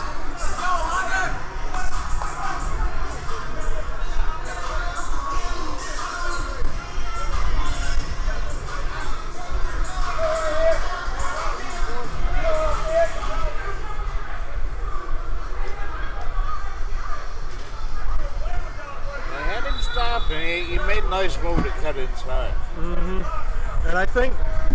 I don't know if that was good game planning on the Lions' end or if they just, wow. Oh, did he get that? Oh, they did. Lions cut the lead down to 4. I thought he was a little bit short of the goal line. Guess he was in there anyway.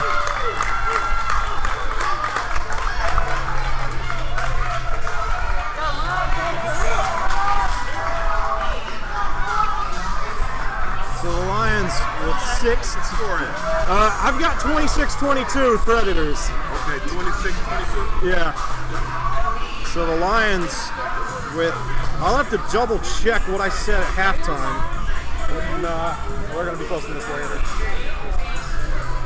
Yeah, we wanted to be live at the internet at 1 o'clock. YouTube, on the Predators YouTube channel.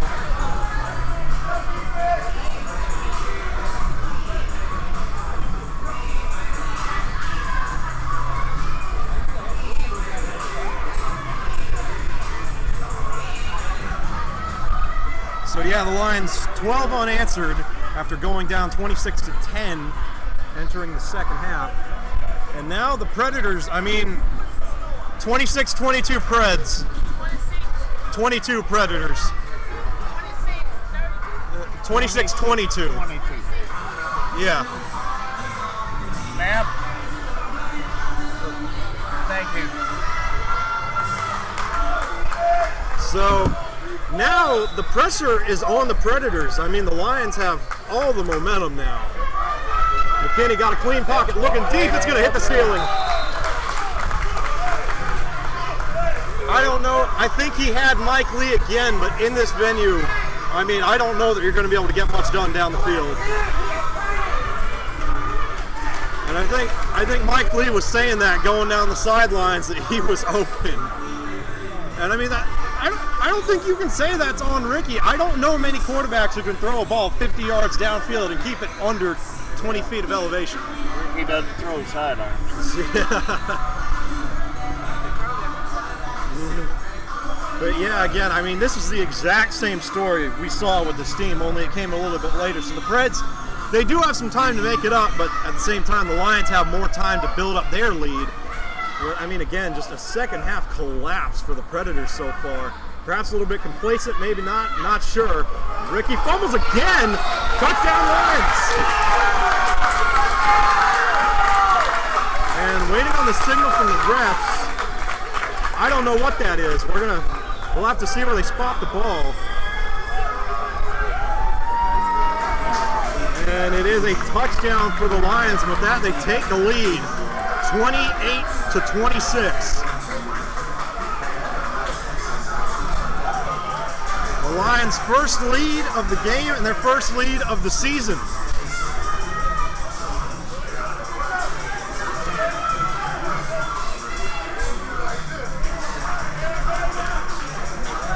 Looked like there was a big mix-up in the backfield. Yeah. He turned the hand off and nobody did it. Yeah, or it looked to me like it could have been a read option maybe, and Ricky took too long to read it or pulled it too late and the ball came out, but I mean the end result is the same. The Predators lose the lead that they've spent the entirety of the first half building up. And I mean that's gotta sting at the very least. And hang on a second, if the Lions are all the way back there, yeah, it's a touchdown. I've been a safety. Or wait, yeah, it is a safety. So the Lions actually don't have the lead. I guess the Predators got back on top of it and went back out of bounds. So the Predators do retain the lead.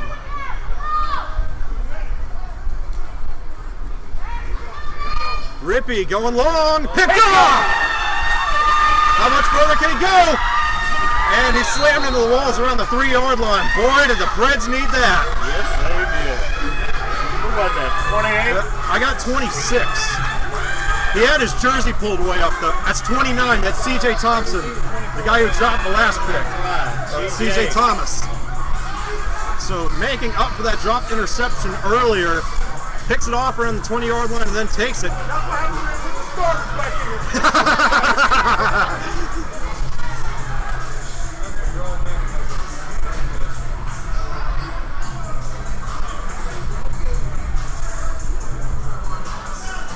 Big play here.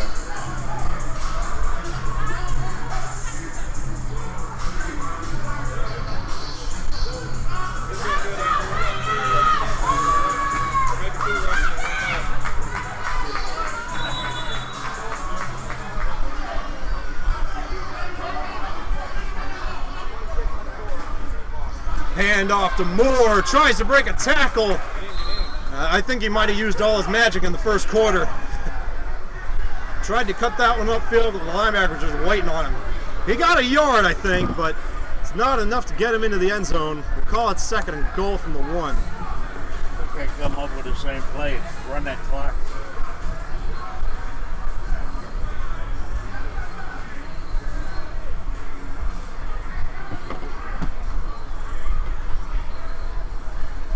Mike Lee going to be the motion man this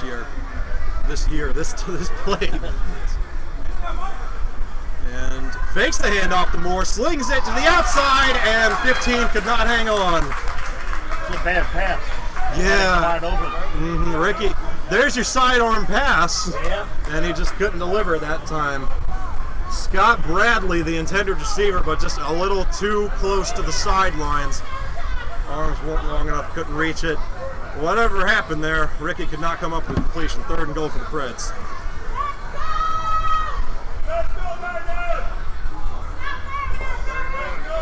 I tell you right here, I think you need to run some kind of speed option where both Ricky and Moore can take it to the outside, because the inside running game obviously hasn't worked, and Moore's been shut down for the most part. You want to get him going again. That's not the way to do it with a bad snap. Ricky goes down, fights for an extra yard. If he got back to the line of scrimmage, it'd be impressive. I think he lost a yard, but just progress to be able to retain possession. 4th and goal for the Predators. And yeah, 4th and goal from the 2. I think Ricky doesn't like going under center, but at this point, I think he might just have to sneak it. Sure will make sense. Nothing is worse. There's snaps. I don't know. Malik has had trouble this half with his snap. Yeah, the first half was fine. I mean, it reminds me a lot of the Habit game, remember, when they got up in the first quarter, and as soon as the second quarter hit, they just collapsed under their own weight? Very strange, to say the least. But a good snap there. Pitch out. He's got one tackle to break, and he gets into the end zone. That's more! His first touchdown in a while puts the Preds up and over 30 points. They've got 32.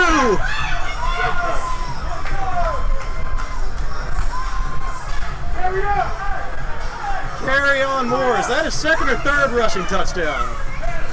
Second, I think. The other one was long. Oh, yeah.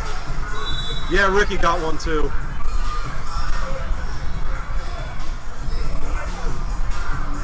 So now the Predators, again, a 2-point conversion here may not look like it does a lot, but if you get into a game-ending situation and you're still up 8, you essentially have to force the Lions to score twice with a touchdown and a 2-point conversion. So it definitely helped a lot to get this one.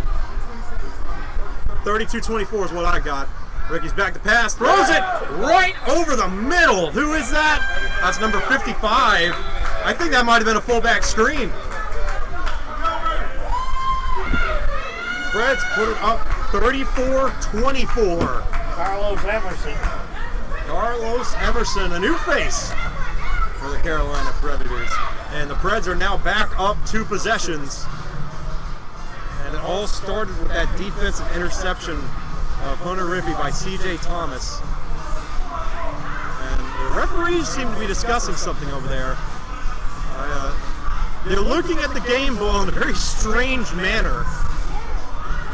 Perhaps it could be infected with the coronavirus. Though if it is, they are not keeping their proper 6 feet of distance. I don't know, this is really weird. Is there like a spider on the ball or something? Because they're all really close to it, but no one's touching it. Okay, honestly, I'm feeling really lightheaded right now. I gotta go get some water. Oh, yeah.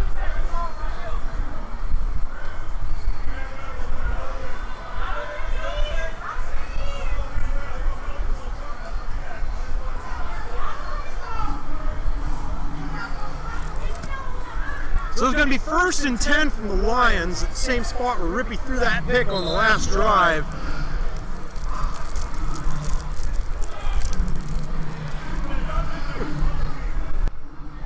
Turning my microphone off real quick, so I'm going to scoot that over some so my crackers don't get picked up. And, okay, that makes sense, yeah. Yeah, there was some kind of penalty on the 2-point conversion, and it looks like the Lions are going to mark, or no, they're saying that was the end of the 3rd quarter. So I think that might have been what they were discussing, switching the field. Or no, Donnie Bird's still over there with the refs, so maybe there was some kind of personal foul, and they're looking to move the Lions up some, which would be a huge break for them. They definitely need it. Hometown break.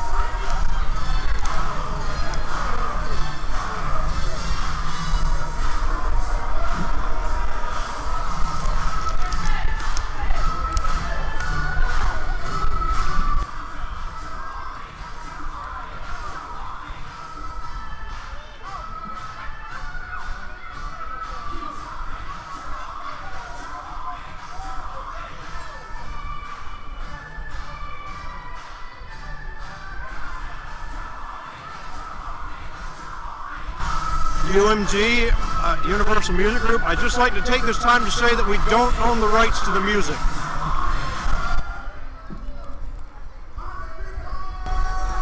Alright, so that was the end of the 3rd quarter. Looks like there wasn't any kind of personal foul on the Predators during that 2-point conversion.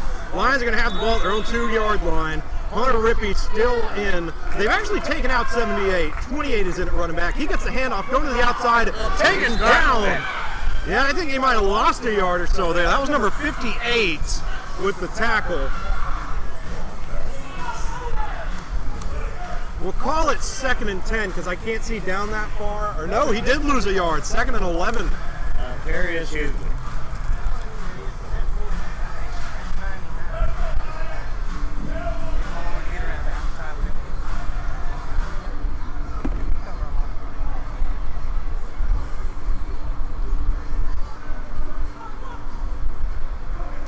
Rippey taking the snap from his own end zone again, throws a quick hitch and it's overthrown. There's some oohing and on. Did he catch that? We'll have to look at that down and distance marker, and they're switching it to 3, but they do seem to be marching it up a hair, maybe? If there was a completion there, he got a yard, 3rd and 10.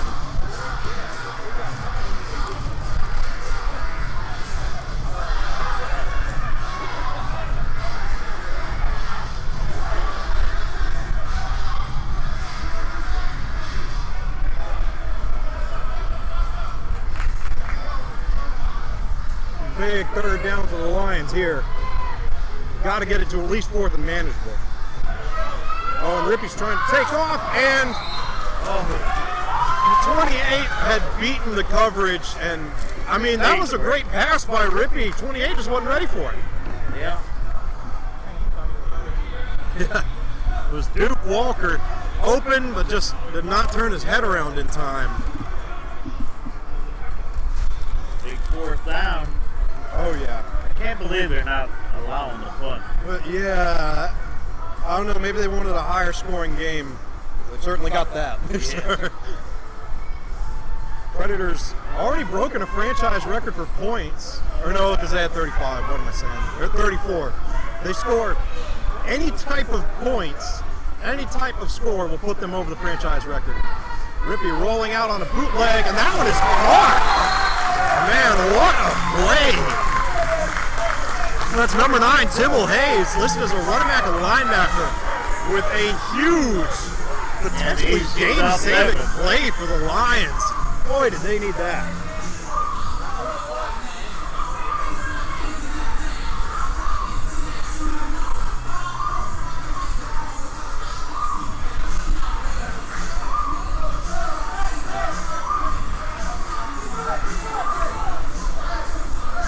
Yard gain there, and I think we're starting to see a weakness of this Predators secondary. They are getting burned on these crossing routes. Definitely need to start leveraging the receivers to the inside a little bit more. Rippey back to pass, corrals the snap, tries to throw a hit, he's got it! 82's on the run! Tack on another 15 yards, Hunter Rippey is rolling.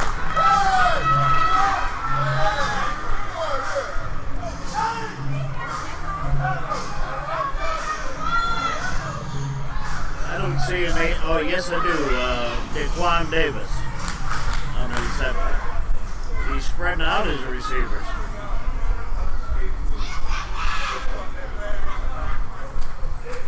So here we go. The Lions well within their own red zone at this point. Definitely an important play. Speed option. Fakes the pitch and he goes nowhere. I think he lost 3 or 4. I had some trouble getting out of the pile, too. I think the Preds defensive line is out for blood now. And he just couldn't stand to keep passing. He had to run. Yeah. It's like an itch, I guess. You got to scratch it at some point. And the chain gang actually does move the sticks back. It's going to be 2nd and 11.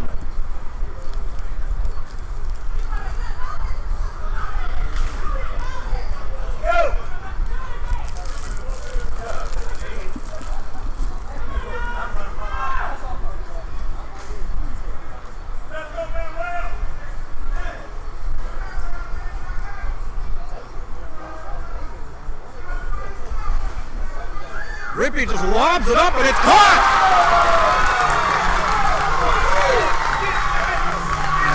Oh man, and CJ, is that CJ? No, that's 20. Who's 20?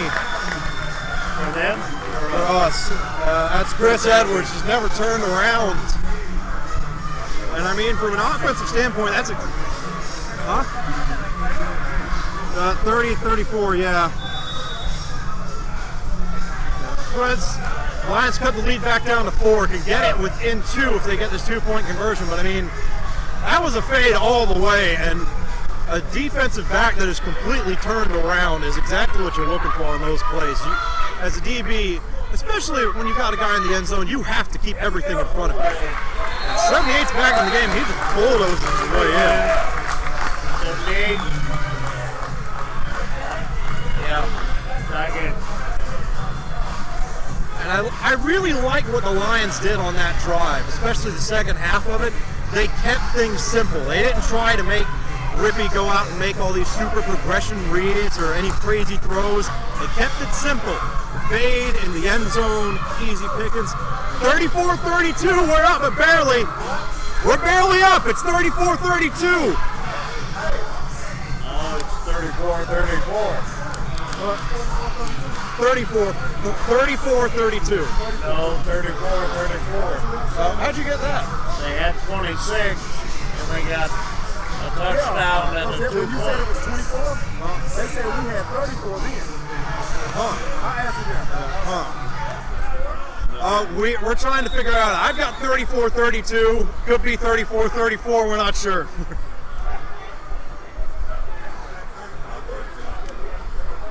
No mistakes down there, please.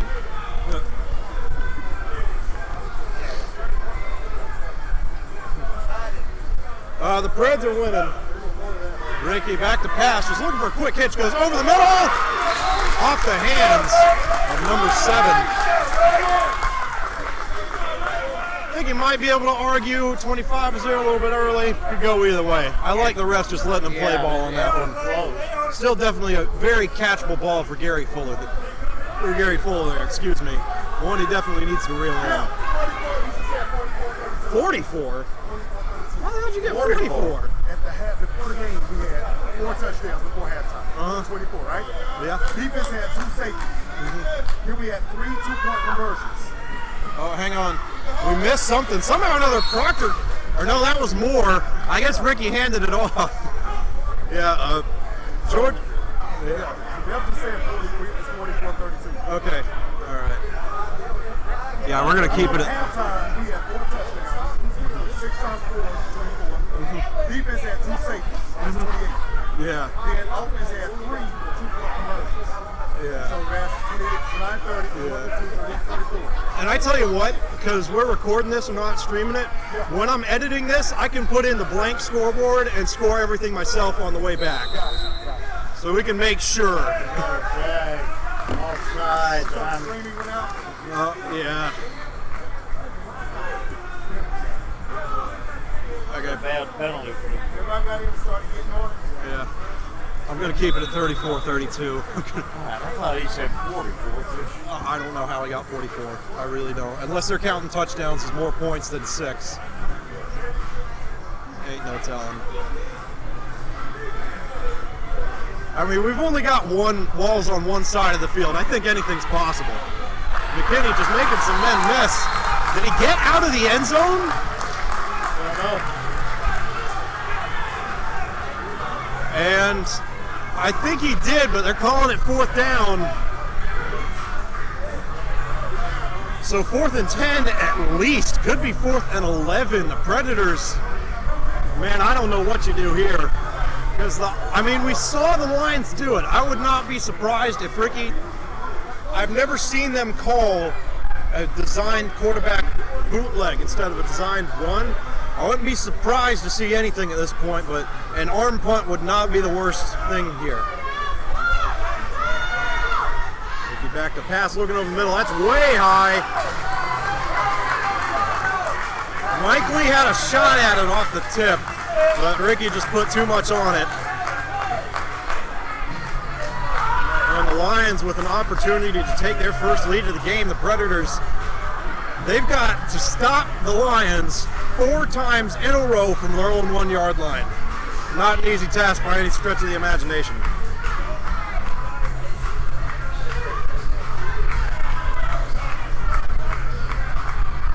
And actually, I've got no idea how far through the 4th quarter we are. This could be the last drive. I mean, I'm not going to lie. Since we don't have a clock, I think it'd be you know, that'd be really cheap to score the game-winning touchdown and just call it a day and say we win. That would be very unsportsmanlike if you ask me. I would, Yeah. But again, I mean, we just said anything's possible. But yeah, right now I've got 34-32. Frankie insists that it's 44-32. I'm going to be scoring this game on the drive back because we've got everything recorded, so I can see everything that happened and score it accurately. So we will have a true winner at the end of this game. Don't doubt that. But I mean, yeah, right now, I mean, the Predators have got to play this like it's the last play of the game. Direct to 78, and they can't bring him down. Touchdown Lions, taking their first lead of the game, up 38-34.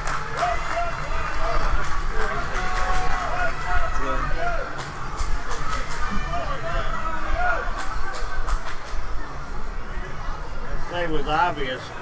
Thought we'd be looking for it, but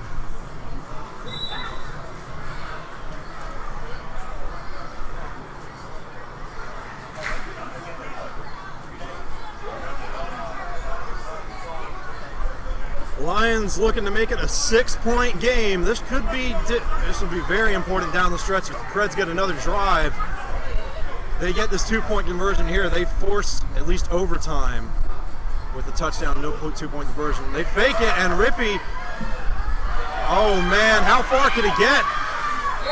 And I think he got it, and they say no. no. Man, he gave it everything he had, though. Hats off to him. Well, he called his own number. He had to. Yeah, they did a little bit of a, I don't know if it was just a QB sweep or a read option, but I mean, he did at least fake the handoff at some point.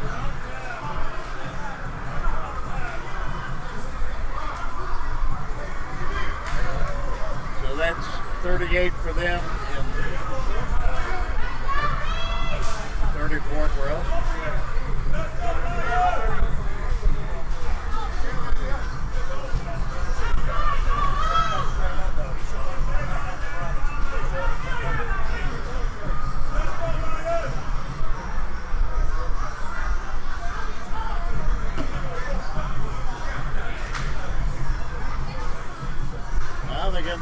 Argument with the ref, with the white hat. Yep, Predators, I mean, they've got to get something going here. I mean, again, I've got no idea how far through the fourth quarter we are, but my internal clock is telling me that we are about, you know, if I had to guess, I'd say this is the last drive of the game. If the Predators score, they win. If they don't, the Lions win. Been a one heck of a game either way. I've got 38-34 Lions. Frankie heard 44-38 us. I don't know, it's all over the place, but we're recording the game, so on the way home, I'll score it myself, and we'll know who won for sure at some point, but yeah. Again, Georgia-Lina Lions ownership, if you happen to be watching this stream at any point in time, please invest in a scoreboard when we play you again in July. This has been difficult to say the least. Probably won't be here. Oh yeah, you're right. They might. Yeah, if the COVID's cleared up by July, we might actually be in the. Yeah, definitely big turnout here in the MTAG Fitness Center. They were supposed to be in the Columbia County Exhibition Center, but they imposed some new restrictions with the uptick in coronavirus cases in Georgia. They're only allowing 25 people in the venue at the time, and they're not allowed to make physical contact with each other, so not the best recipe for a football game, and so we ended up here. They got a decent crowd. They got the end zone filled. Sideline, one of the sidelines filled. They definitely advertised a lot more than other teams we've played against, that's for sure.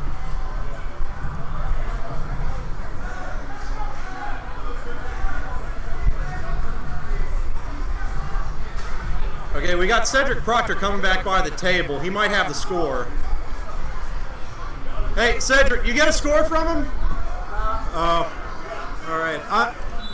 I'm guessing if we score on this drive, we'll win. If we don't, we lose. Because I think this is the last drive of the fourth. I really do. And pass is caught by Mike Lee. And Stop the clock. yeah, well, we don't have a clock.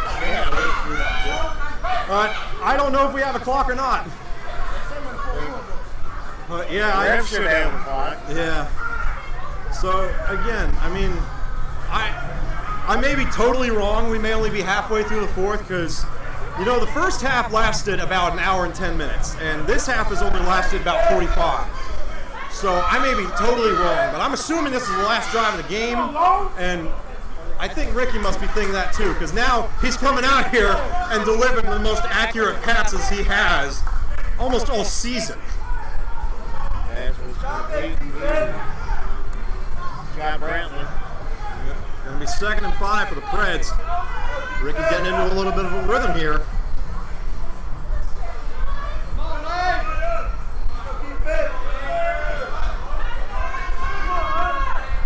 Now, even though it's 2nd and 5, I mean, you've got time to work with, but I would not get cute with this. I wouldn't try and take a shot downfield here. I'd keep it simple, keep it short.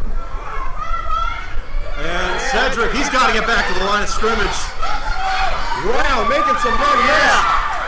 And turns an absolute disaster into a 4-yard gain. Preds are going to have 3rd and 2. I tell you, man, I don't know how that man doesn't go down. That is something else. He's all hard. Yeah. That's not a first down. Nah, like it, because he was dancing around so much, he barely got back to the line. Huh? Okay. It actually looks closer to 3rd and 3 right now. But there's another handoff to Moore, straight up the middle, and it's going to set up 4th and 1. This is the game right here.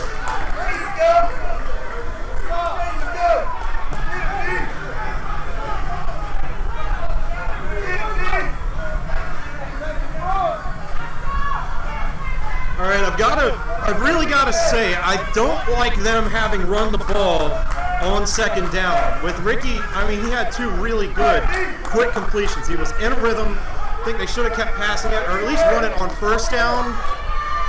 But now they're in 4th and 1, and they got to run it here. Moore makes the men miss. He's short. And that could be the ball game. We will wait on the signal. It's a turnover on downs. The Lions were definitely waiting on it, that's for sure.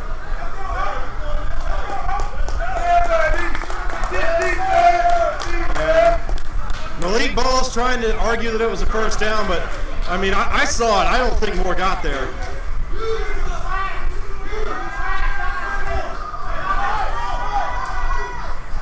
Oh, and they're bringing out the sticks. Wow. I didn't think they'd do that. Hey, Seth, try to move it past that guy a little bit. I ain't got a clue. I've got 38-34 Lions, but we're not sure. And the ball is indeed short by about half a yard. The Lions are absolutely elated, but their offense is coming out onto the field. So that was not the end of the game.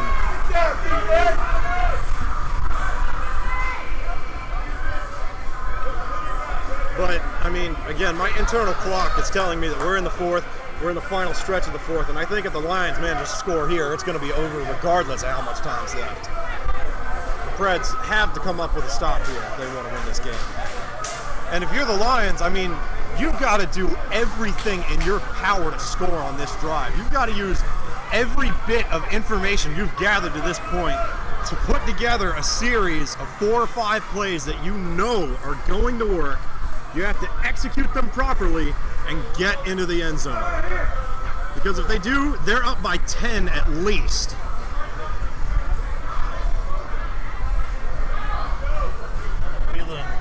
Give me draws. Oh yeah, definitely. They definitely need to be aware of those, but at the same time, I think the DBs have to stay in the backfield. They can't go after Rippy. Because he hasn't really been running. He has a lot of times been rolling out, but he's thrown the ball.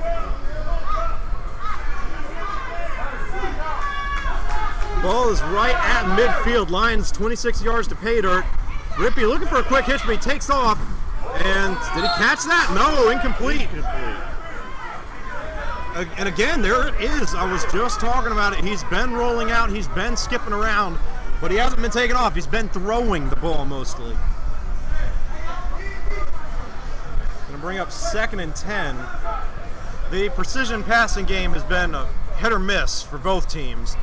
Some have been really on point and some have not, but I still just can't get over them taking the ball out of Ricky's hands on that last drive. I mean, it's tough to say because it was only 2 plays, but he was putting a great series together. And they run it 3 times in a row, net 4 yards and turn it over on downs. Rippey back to pass, another quick one to the outside, and I saw that ball come out, and it flew right into a DB's hand. I think they're going to say he was down. And they're actually going to say that's a loss of 3. A receiver screen that got snuffed out by that Preds defense. And they're in a good spot, 3rd and 13. You know, that's where you want to be. Definitely look for something short to try and set up a 4th and manageable for the Lions. But, I mean, if you're the Predators, you got to send the house. I think if I were Donnie Bird, I could be less concerned. I would not be any less concerned with Rippey rolling out and taking off for 10 or 12 yards. I would send the house, forget the QB contain for now, and just do everything in your power to get him in the backfield and set up a 4th and really long. That's my thought process anyway. I imagine that Donnie's he's been pretty conservative defensively. I would imagine that he's going to drop both linebackers and probably play cover 3 on the sticks. You think he can contain him on the outside? Yeah, cover 2 look for the Preds here. Middle of the field should be open if Rippey can have time to get there. He's going to put it up. Under pressure, he slings it, and there it is, touchdown Lions! Splits the safeties in cover 2. I don't know if Rippey read that one or if that was just a great play call, but man, that is a stinger for the Predators. Lions go up 44-34. Preds down 2 possessions. Their biggest margin of the season. They've given them 38 points this half. They have, yeah.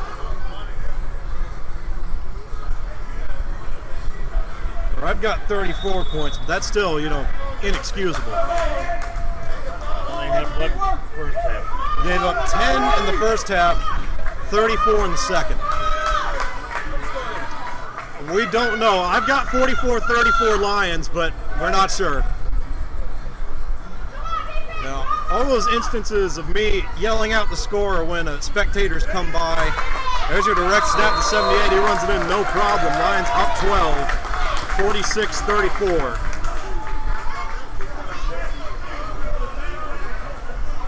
I've got number 79 into the end zone 4 times. That sounds about right.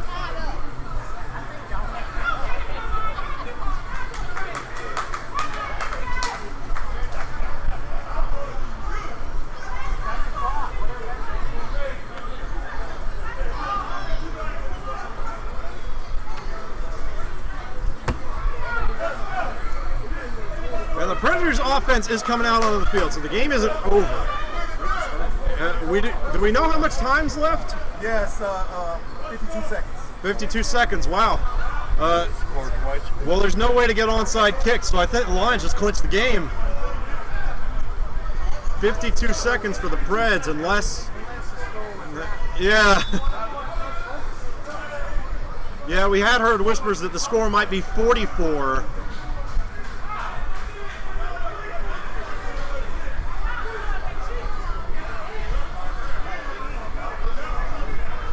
Ricky rolling out already, slings it downfield, and the DBs ran into each other. They could have ended the game right there. But just a miscommunication. You've got to say, hey, I've got the ball, don't go after it, or else they run into each other like that. Man, that is debilitating for the Lions. I mean, they had everything go right, and the DBs just ran into each other. Mike Lee almost came up with a kick. Yeah, that was the biggest part.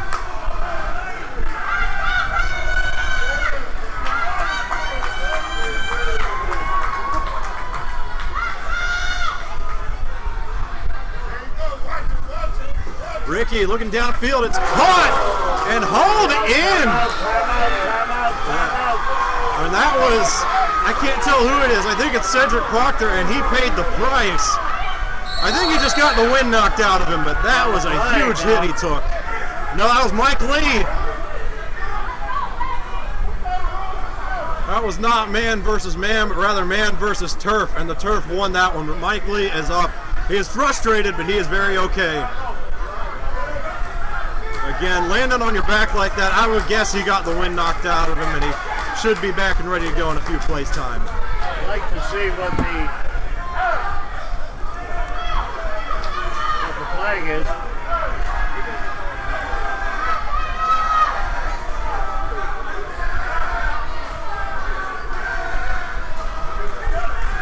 Donnie Bird is on fire. Probably because he didn't get his timeout. Wait, did they run the clock during that? Huh? Well, no, there's no way they could have run it because the game would be over by now. It's been way more than 52 seconds. Oh, yeah, I see what he's mad about. There was some kind of penalty on the Predators, and they marched them all the way back to where they were. It's still going to be 1st and 10. So they've got a new set of downs to work with, but Donnie Bird is furious. And I mean, I didn't see anything that was worthy of a penalty there either, unless there was some pushing and shoving after the play. Again, we don't even know if this is a game-winning drive for the Predators. It might be, it might not be. Ricky rolls out, and he just dumps it off. Probably should have thrown it away, but, or no, I was looking at the wrong set of sticks. I think Moore gained 5 yards on that one. Gonna bring up 2nd and 5. I would imagine there's about 30 seconds left in the 4th quarter. Yeah, and there's just a mass of people in front of us. We can't see anything. It is all. See a thing. Yeah, it's all on the camera right now. Can you see a little bit on the monitor, Bob? Yeah. All right. Takes a snap, does McKinney. Looking deep. Oh! And did he catch that? Was that Scott Gray? What a play! Timeout called by the Predators.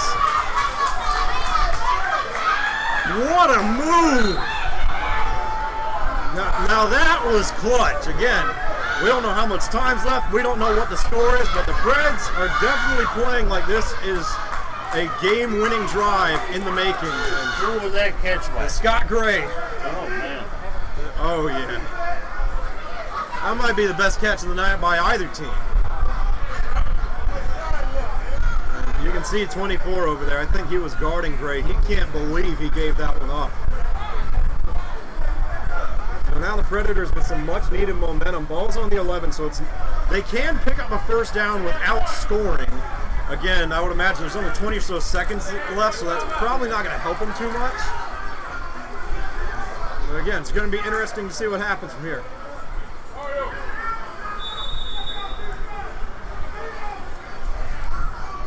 I think let's see a trick play here.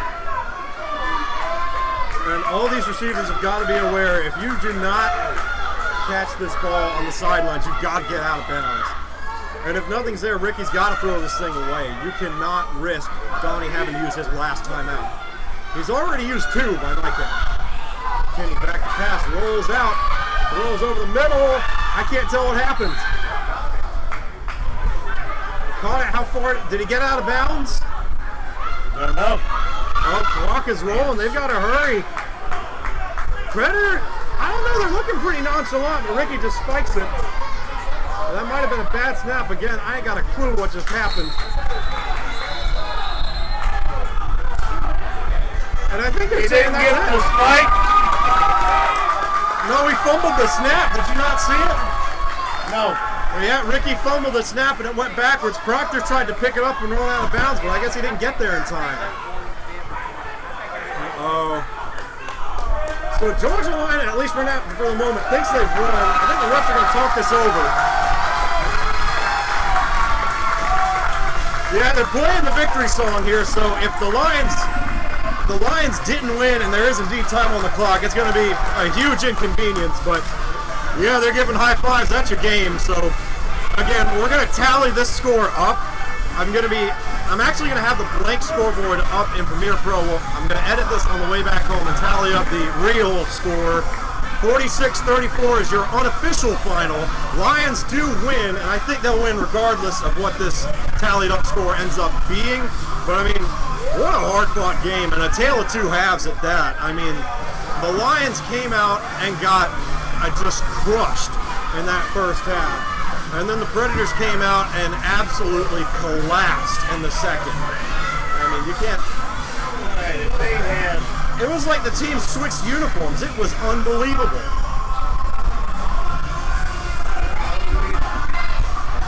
We kept dropping the ball and bad snaps.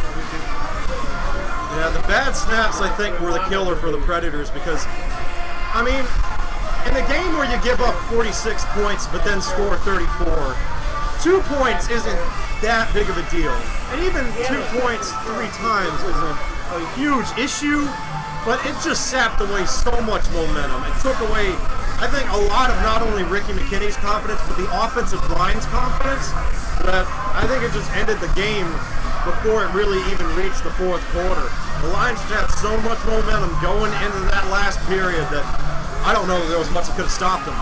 Hey, credit to them for overcoming adversity, coming back just like this team did last week. And I tell you what, I think at the very least the Predators need to work on conditioning, because I don't know, that could be it. Maybe they just went out there, gave it everything they had in the first half, and had no gas left in the tank in the second. That could be it, but congratulations to the Georgia-Lina Lions on their first win of the season.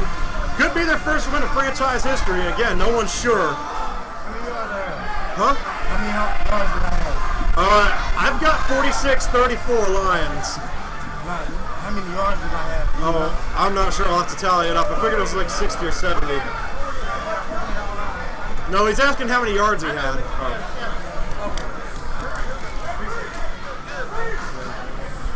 Well, I suppose that's going to do it here in Augusta, Georgia. The Predators will have a rematch with the Georgia-Lina Lions, I believe, on... Let me check my calendar. It's mid-July. July 25th. We will be either here or in the Columbia County Exhibition Center. It's going to depend on what the Exhibition Center decides to do. And, I mean, you know, at the very least, the Preds are going to be back with a vengeance. Yeah, I tell you what, at least in my eyes, moral of this story, high school football players, middle school, little league, semi-pro, whoever may be watching this, conditioning is just as important as X's and O's. If you can't play at full steam for 4 quarters, you're not going to win football games. So do your marathons, or I don't know if you run marathons for conditioning. Put on your weight vest, run around the track a couple of times, lift a lot of weights, and when you think you're done, go ahead and lift some more. Make sure you're in tip-top shape when you get on the field. So you got to go 4th quarters, especially indoors, and I think the Predators learned that the hard way this week. Well, if you look at your pros, I mean, although they haven't played or practiced, they are still working up. Mm-hmm. Yeah, and again, especially with the quarantine stuff going on, it's very difficult to organize practice. We were supposed to have one last Saturday, and it got canceled. I believe our practice center was booked because they might have tried to organize it a bit late, and Donnie Bird just couldn't get it in time. But again, Predators need some practice. I know we've got a game against the Georgia-Lina Lions again on July 25th, as we mentioned, but other than that, I don't know that we have any other games scheduled. We might go, it'll be 4 weeks if there are no more games scheduled. And if there are games scheduled, I don't know who we're playing against. Now, that being said, I know the Cowboys are still playing this year, and I would love if we could get, a doubleheader somewhere in a bigger venue. I know Peach State, I think, is playing this year. I'm sure they would have us down there for an afternoon game before they played a home game. I mean, it saves a ton of money when you do those doubleheaders, too, because you only have to book 1 arena instead of 2. So, yeah, Peach State, if you're listening, book us and the Cowboys. Huh? You might even have a full field. It'd be the first time this season we've had one. Oh, man, but hey, what a night, man. We had fun. It was entertaining. I mean, It was a tough loss for the Preds to swallow. I mean, as much of a heartbreaker as you can imagine. I think the only thing worse would have been the Lions winning on the absolute last play of the game. But, I mean, it was entertaining. I think everybody had fun. Looks like all smiles on the sidelines. I mean, you can't ask for much more than that. I mean, at the end of the day, again, this is the first football game the Georgia-Lina Lions have played in probably 3.5 months. The second game the Predators have played in 3.5 months. Very unpolished, as I'm sure you saw. Lots of ways to improve. Lots of bright spots to improve upon. Lots of things to fix. And lots of film to watch, I would imagine, for both sides.